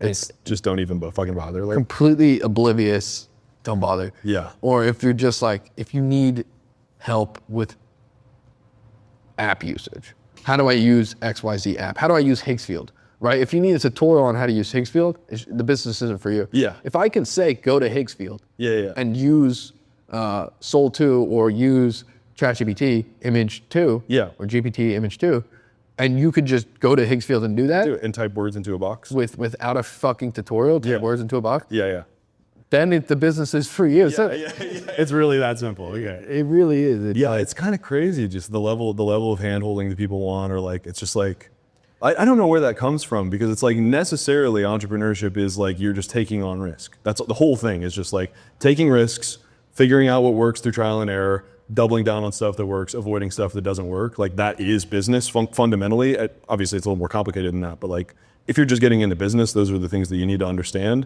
And it's like, you won't even take the risk of Googling your question first? Like, what do you have to lose, dude? Oh my God. Like one thing that people always ask, how to remove metadata, right? Yeah. If you look up in Google, if instead of asking in Telegram, if you looked up metadata remover, there's like 40 links that come up that remove metadata, right? So it's like, it truly Telegram is just retard Google if you think about it. That fucking simple. I mean, it is retard Google, dude. Okay, so now I want to pivot to being an OFM content creator, being a YouTuber, and just being in like info or education in general in this space, because it's rare that I get to talk to other people that are doing kind of the same thing. So before that, probably worth mentioning that you just got banned from YouTube, which I absolutely hate for you. Low-key grateful for the opportunity to catch up a little bit, because you were absolutely killing the game. I think you had, 15,000 subscribers? Yeah, just about. And just consistently putting out bangers, making the rest of us look bad. So first of all, for everybody that's watching, go subscribe to Jimmy's new channel. The link is going to be in the comments. And you can also just type Jimmy DeNiro into the search bar and it'll be the first result. I don't even know if that's true anymore. It is. I checked. Okay. I checked before don't worry. You're still good. Jimmy DeNiro 2. Now I lost a tag too. That's they just get rid of it permanently. You just can't recover it. Do you have any idea why you got banned? So there's one genuine from YouTube I got banned. Two is that there's potential that someone got involved. Like reported you or like, Yeah, there's a few people Cringe. that I could think of that might have wanted to do that. so fucking cringe. So it's one or the other. I don't really know. Haters. But why did you decide to like do YouTube? Why did you decide to get into professional education? And what's kind of been the journey and the expectation versus reality? Yeah, so I mean, like I said in the beginning, like I started because it was so shit, the content, and because I was learning it all real time in the beginning, it worked perfect. So you open sourced the learning process, basically. Yeah, and obviously I didn't make it like a do this with me. It was more just like, I was learning, I was doing it, seeing results, and then I would teach people exactly.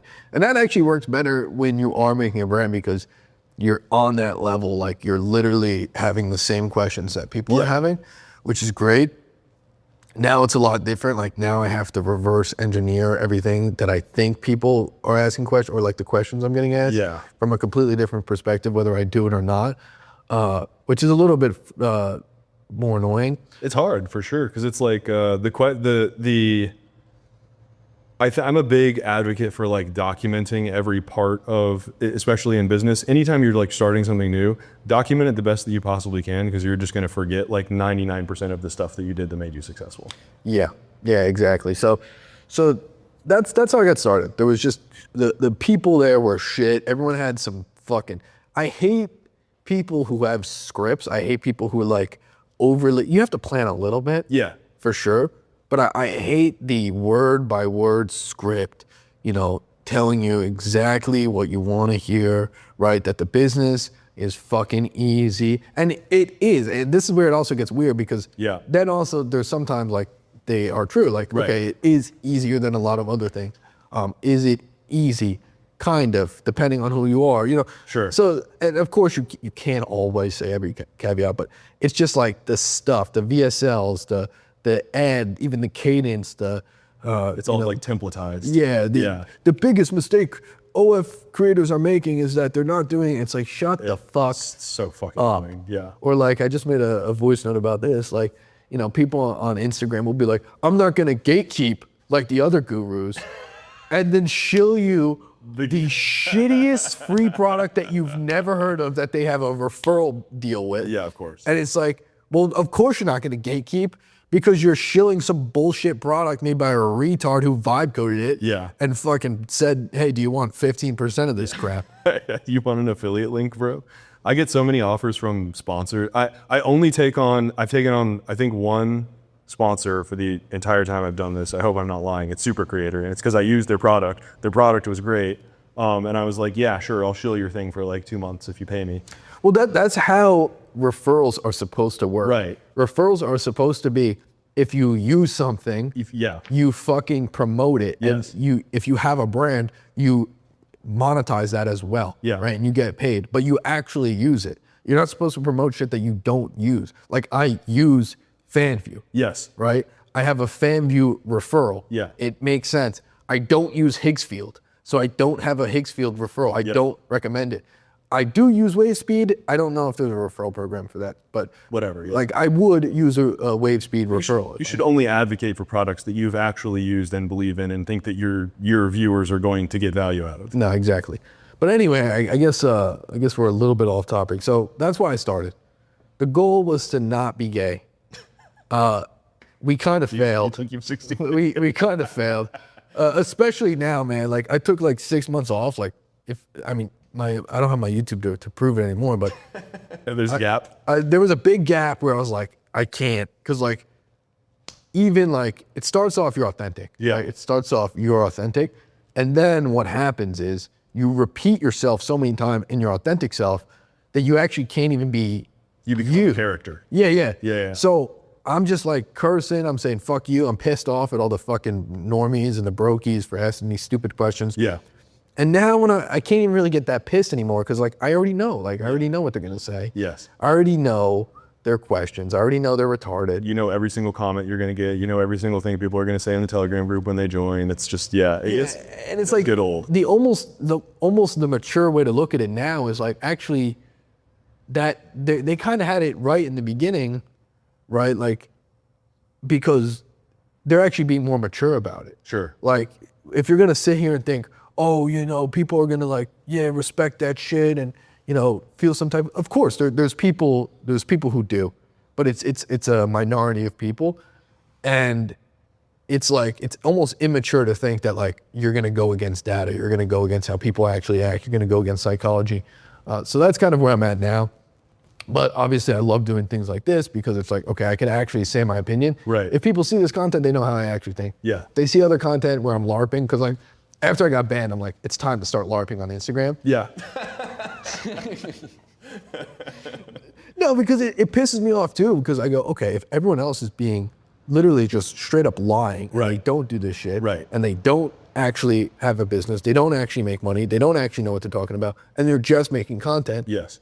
then even if I like maybe, post something on Instagram that's a little bit LARP-esque, if eventually they get to the actual videos and they learn the actual stuff, I look at that as a net It's positive. like top of funnel for the actual content that you So that's where I'm at. I'm not going to try to fight the LARP. I'm not going to try to fight the bullshit.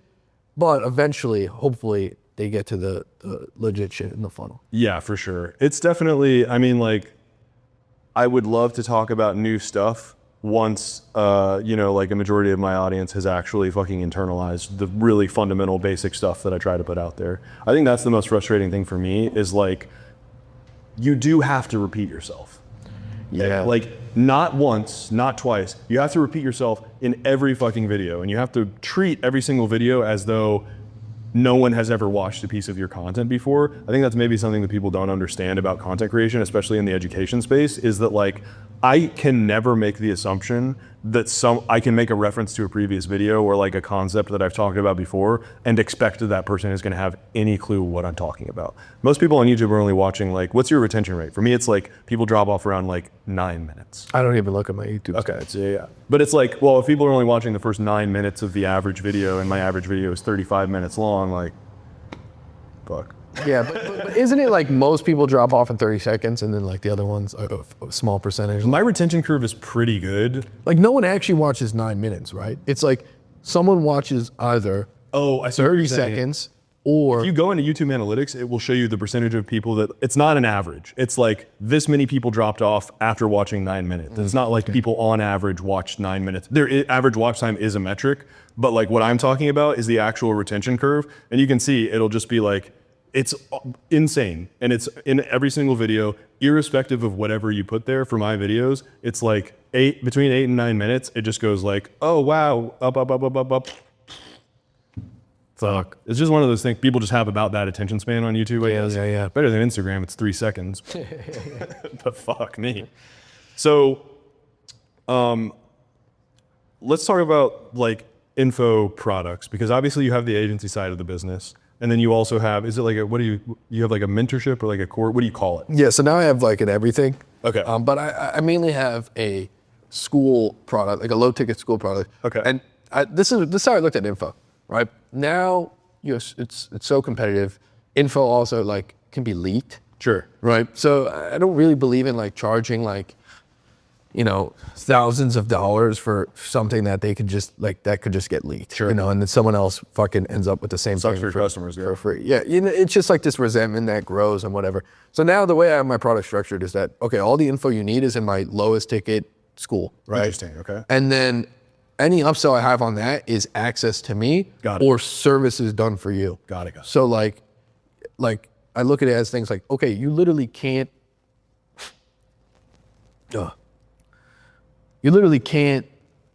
get access to me. You cannot talk to me. You cannot ask me questions for $100. That's fucking retarded. That's insane. Yeah. But I'll literally give you the info because, the info's out there anyway. All I'm doing is fucking organizing it. Yeah. Right. And you'd pay $100 for someone to fucking Just organize put it your together. closet. Yeah. You know what I mean? Like, Yeah. So it's like, I'm literally putting shit that, you could find it for free, sure. But honestly, I don't even know if that's true because a lot of whatever. You could find it for free, but it's organized. It's one spot. You have other resources, literally clickable links. You know what I mean? Like all that stuff. Anything you need, it's like there. And then, I have, consulting. I have higher ticket stuff that's based off of questions. Do you want support? Do you want to actually get questions answered? Yeah. And like implementation for your specific situation is what I think about. Yes, consulting. exactly. And then, services. Do you want NSFW created for you? Yeah. Do you want access to the phone farm that we have here in the United States? Do you want access to the products that we're building for content creation and things of that nature, right? And that ecosystem. Right? Yeah. So that's how I structure things now. What as a like, you don't have to give exact numbers or anything, but like the agency versus the info products, like what percentage of your business roughly do each of them occupy? Like, are you making a ton of money on info even? Yeah. I was making more before I stopped for 6 months. Yeah, that'll happen. At that point, it was about half and half. Okay. Info's very powerful, and if I continue, making videos again with my new channel, it will probably catch up as well. Yeah. They're about 50-50, but right now it's like 90-10 agency, but that's because of some circumstances. Of course. Yeah. the ban, the hiatus, etc. Yeah, if I would have kept going, like I would definitely probably be doing more with info. What's the way that I like to think about it, like when I got into consulting, because I stopped doing management in September of last year, I just didn't want to interact with girls anymore. I didn't expect to become a course seller. Like that was not the thing that I wanted to do. But it was like a natural progression of, I started with high ticket consulting, and then I realized like way more people need this information than are able to afford my time. So I need to create a product for those people that sits at a lower rung of the value ladder, to sort of graduate people into the consulting offer or something like that, right? And my whole philosophy on education is like all principles based, not tactics. So my course is like 100% about organic marketing. It's about absolutely fucking nothing else. But if you go into that product, you're going to have you walk away with everything you could possibly need to know about how to build a brand and be successful on organic social, whether that's for traditional OnlyFans, AI OnlyFans, or like the development of basically any personal brand. It's insanely detailed. It's way more than I could ever possibly put into a consulting call. And my objective with that was to basically create a product that would like give people everything that they need to be successful starting from absolute zero. But I was super surprised. I'm new to, like, again, my expectation was not getting into info. Like this is not why I started doing YouTube. I was super surprised that after like I'd been doing YouTube for a full year, delivering super high value free content, nothing but like positive comment sentiment. Like everybody was like super supportive, like, hey, thank you, like this is the best content ever. You know how it is in YouTube comments. The second that I mentioned that I was doing a course, scammer, grifter, without even like viewing the content, without having any idea what was actually contained within the product. Do you have a sense for like why info products are seen as like scammy, or like why they have such a negative connotation? Do you think it's a systemic issue with info in general, or do you think it's like unique to OFM? Well, I think it's that people don't like to be sold to. And then also you have, just the commercialization of the internet as a whole. Like everything is trying to sell you something. But also the way I look at it now is like, why are you so naive to think that people aren't going to sell you things on the internet? Right. I mean, like that is what the internet is for. Yeah. Like we just both talked about our products. He just talked about his. I just talked about mine. Yeah. We have products because otherwise we'd be going and doing something fucking else. Right. Right. We're not just going to sit here and make videos about AI porn. Right. And how to This is not my life's work. do OnlyFans management. Yeah. Completely for free. Just out of the goodness of our hearts or whatever. And then like some like fuck ass, and I even find myself, making videos like this where you drop something for free and then, the peons are like, see, yeah. And it's like, so like, there's even that where it's like, okay, someone dropped something for free, but it's still financially motivated. There's not a single person out, unless they're like, have like a video game fucking channel or something like that. Bullshit Yeah. where entertainment obviously is like, but even so, I feel like with the video game channels, they just monetize with sponsorships. Like every major YouTuber has a sponsor on their channel. They don't have their own product, and like, to be honest, that makes them retarded. Yeah. Like if you have, seriously, if you have an enormous following on any kind of social media platform and you're not developing your own product or like figuring out, so like you're selling someone else's thing, leveraging the trust that you've built with your audience, what are you fucking doing? Yeah, no, seriously. So it's like, yeah. And but the frustrating thing for me is that like because I didn't know that it had all these negative connotations going, I was kind of naive. I spent an extraordinary amount of time and effort developing this product. It's actually legitimately just the best course in the industry. No offense. It's just the best course in the industry, not even close. But it doesn't really matter because like it's a course at the end of the day. Yeah. And yeah, I mean, it's going to continue forever. But it's also, I mean, some people get it now. Like some people get it. If you've ever gotten a course and you've ever made money, or if you've ever learned anything, then you understand the value of education. how it can. And Yeah. it's just something you got to rock with. But yeah, what do you think it is that's like people get mad at you like trying to sell information that is designed to make them money? I just don't even understand where the animosity comes from. It's because a certain portion of people, regardless of how good the information, can never make money. So they've already purchased things and they're resentful, or they just really don't believe it can happen. Like there's genuinely people who don't think anyone is making money with AI OFM. Yeah. Right? Yeah. They think everything's fake. They think the screenshots are fake. Yeah. They think I've never done it. They think it's impossible. They think, which is crazy because it's like, how does FanView exist? So like FanView exists for everything to be fake. Yeah. Right? So it's like, they do genuinely not believe. So that's a portion. A portion is, some people literally can't do it. Like it is easy, but it's also hard for certain archetypes of people. Yeah. I think Splindrift just hit me. that's Yeah, so those are two. And then of course, now that, if you look at this as modern education, if you look at it like the modern form of education, before you had to go to a university, pay hundreds of thousands of dollars. That's the other thing is it's just like people will fucking go spend 4 years and $100,000 on college that actually is worthless education that will never make them any money. Yeah, so you have that, and the teacher there is a professor. Right. He's a professor. He's all chill. He has a job. He doesn't make that much money because he's a fucking professor. Right. Whereas now you have someone, not only are we making tons of money from the info product, we're making money from the business that we're teaching. Right. And we're literally loaded the fuck up. We're making tons of money. So, you go and you buy Lambos. People go and they do all this shit. I fucking hate that shit. And You saw my car. I drive a fucking 1996 Toyota. yeah. So, but that's what a lot of gurus do. And because of that, that builds up more animosity, right? Yeah. So it's like the flexing of the status as a proxy for like achievement. I think that just in general bothers me a lot. Of like, if I see a guy with like a Rolex, and it's always a fucking cheap Rolex too. It's a pure status signal. There's nothing about like their consumption value of enjoying that product is zero. No one buys a Rolex because they're like, man, I look at the time so much better than anybody else. The time that I'm fucking keeping, bro, this shit is so accurate. No, watches are the Zero worst feet. of it. Watches are by far the worst of it. I think cars are at least kind of cool. Because they go fast. They go fast, they're cool looking, and you can play music in them. That's like at least, Sure. It's overpriced as fuck. But you're getting utility value out of it. Yeah. A watch, bro, like literally, there are $500, not even $50 clones of the $50,000 watches. No one can tell. You know how many times just going out, I've talked to people, and obviously I don't know watches. Yeah. But like I thought they were wearing something, and they're like, nah, it's a rep. Yeah. Or like vice versa. And it's like, no one can fucking tell. And then the dumbass watch heads will be like, I could tell. Yeah. And it's like, Cool. That makes you a fucking.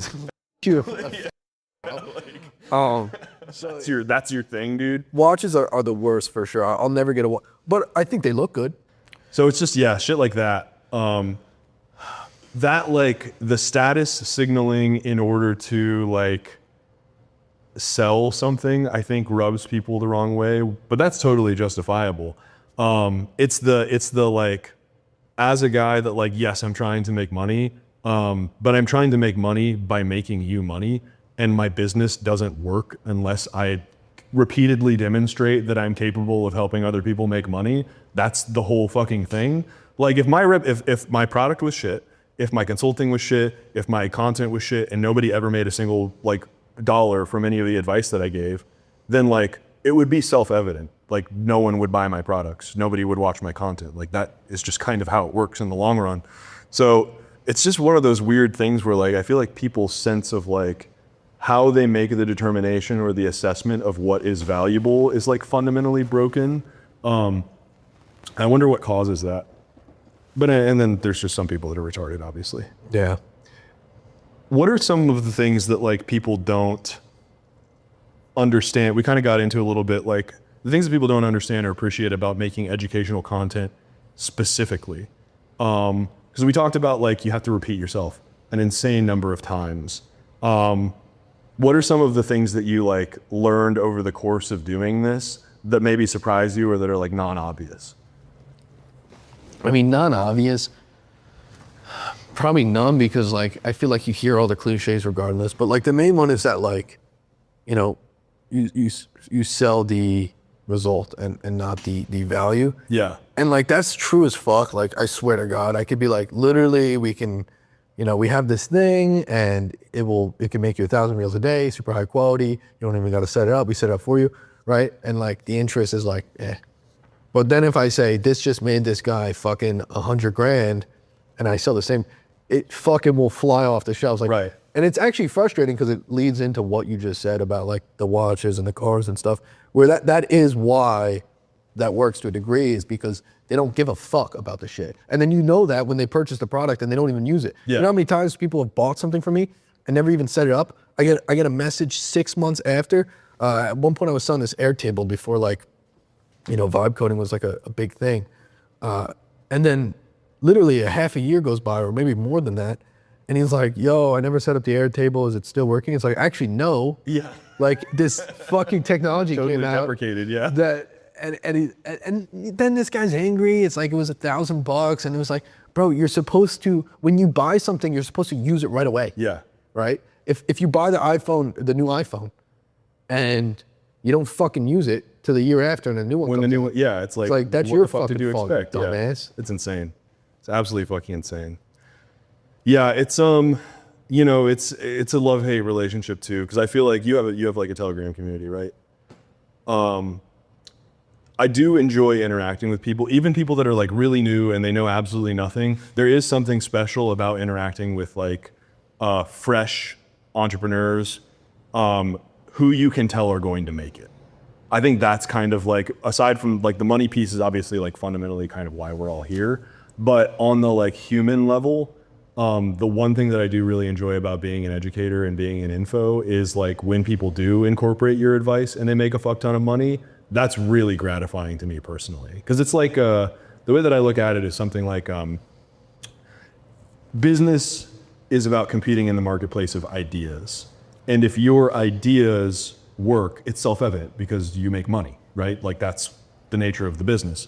So when somebody else, when your ideas are, you know, not to toot my own horn too much, but like when your ideas are so good that other people can implement them and make money, and you've become effective enough at communicating your ideas to other people that they're able to incorporate them, I do find that deeply satisfying. Is there anything like that for you? Like, do you get that out of this at all? Yeah, I appreciate that. Obviously, like to sit, because you know how like people go on fucking podcasts and they're like, more than the money. Oh, I'm not that guy. I'm like trying to find the silver lining. No, I'm not that guy either. But yeah, it is super, super cool, especially like to think like, you know, you can have an hour call, especially when they're like already proved themselves. Yeah. And like maybe they're in that early stage stuff, like, you know, 10 to 20K a month, and they're looking to scale. And you could have one single conversation with them, and because you already did it, you just point out some things. And then like a week and a half later, they're like, hey, I just doubled my income. Yes. And I fucking love that shit, that's dude. fucking sick, Yeah. because it's like, okay, that's actually like, you actually were able to make a lot of money. Yes. Right, from that. But yeah, it is cool too. Like, and sometimes, sometimes I answer people like who like are lower ticket or even free, like from the group. I'll just answer them and I'll chat with them like if I got nothing to do. Yeah. And it Same. is cool because you're always like, what if this guy goes on to make 10, 20K?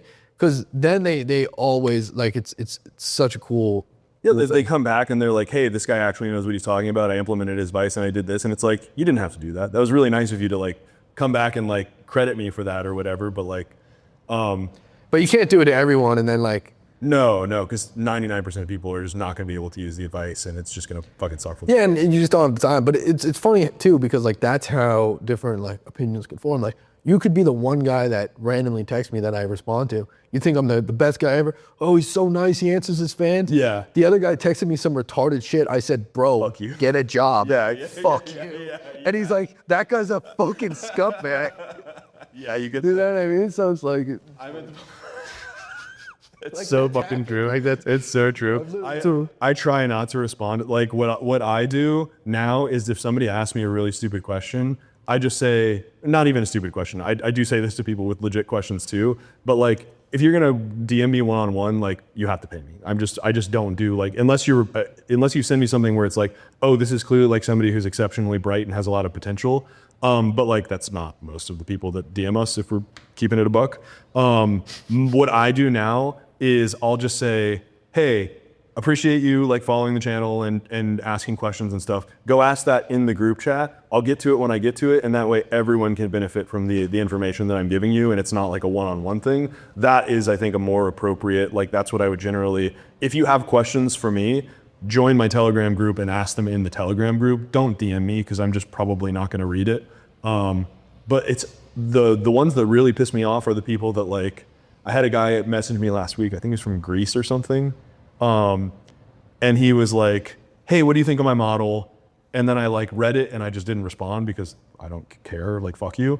I didn't say anything. I wasn't rude to the guy, but he kept messaging me and he was like, oh, you're just gonna leave me on red? Oh, and then he just started sending me like angry GIFs. And then I just screenshotted the whole thing and put it in the chat. And I was like, hey guys, don't fucking do this. Yeah, like it's fucked. Like, don't fucking message me like this is Tinder and I ghosted you. Like, are you a grown man? Come on, dude. Yeah, no. Okay, last question before we round things off. And we covered a little bit of this, but what do you see as the future of the industry? Not like 5 years out, but just based on kind of the trends that you're seeing now, just in the next like 12 to 24 months, what are you doing to kind of adapt? What are the changes that you're seeing on the ground?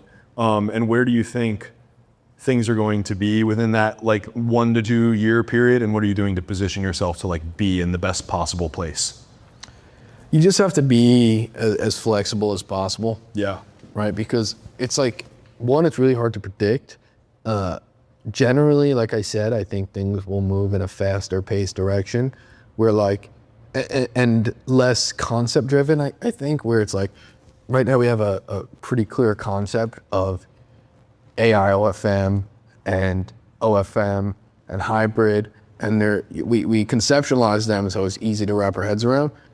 But I think as we move forward, Just a fly. with as we move forward with like how content generation is super easy, how it's very easy to make these accounts and automation just online in general, you're moving to a faster paced world where things change consistently. Yeah. And quote unquote concepts don't exist in the same way, like industries don't exist in the same way.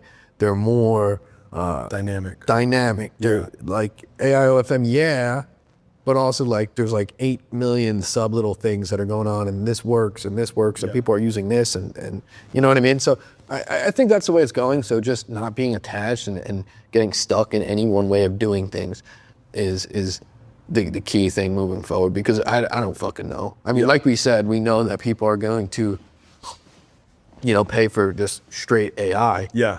Right? That's a fact. How am I going to monetize that? Am I going to create a software or something like that?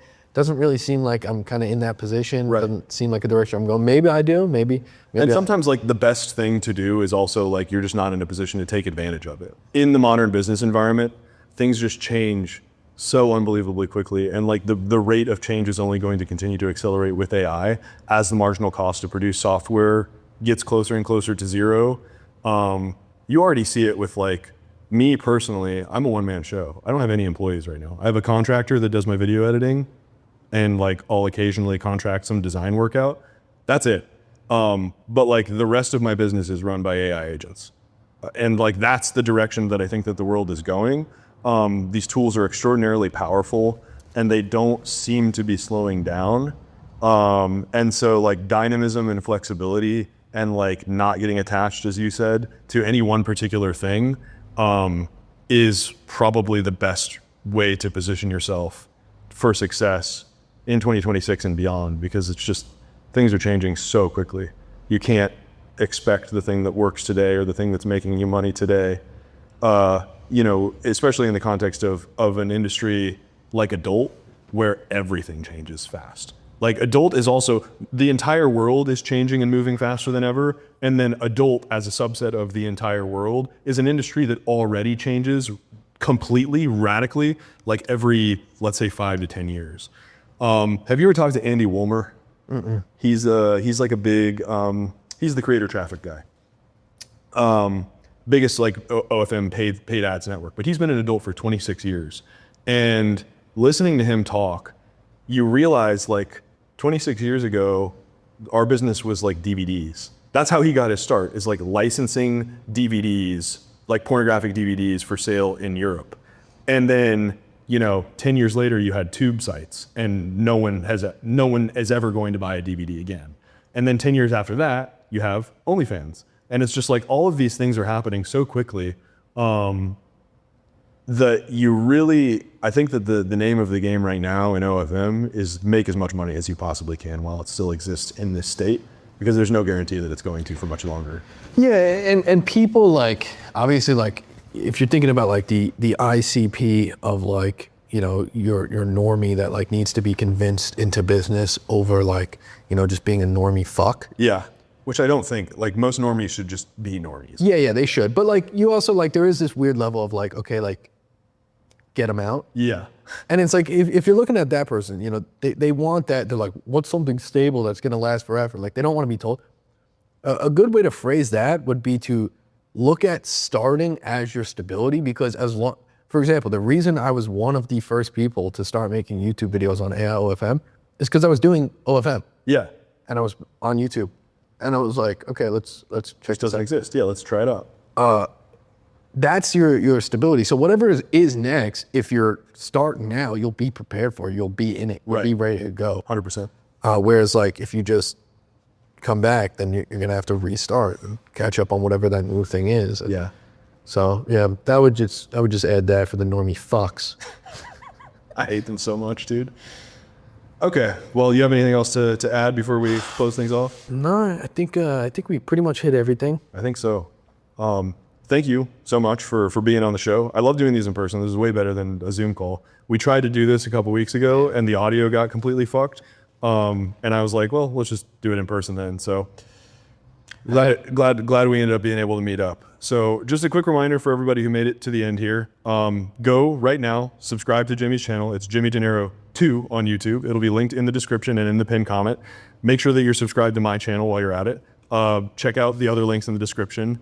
I have a ton of free resources. I have a free Telegram community that's extremely active and extremely helpful and full of other bright young entrepreneurs and some retarded normies who are sharing all kinds of knowledge about OFM. And if you're really looking to accelerate your business, I also have the best social media marketing program on the market. I offer one-on-one consulting for agencies, and you can book a discovery call with me directly through my site, facelessfrancis.com, for either of those.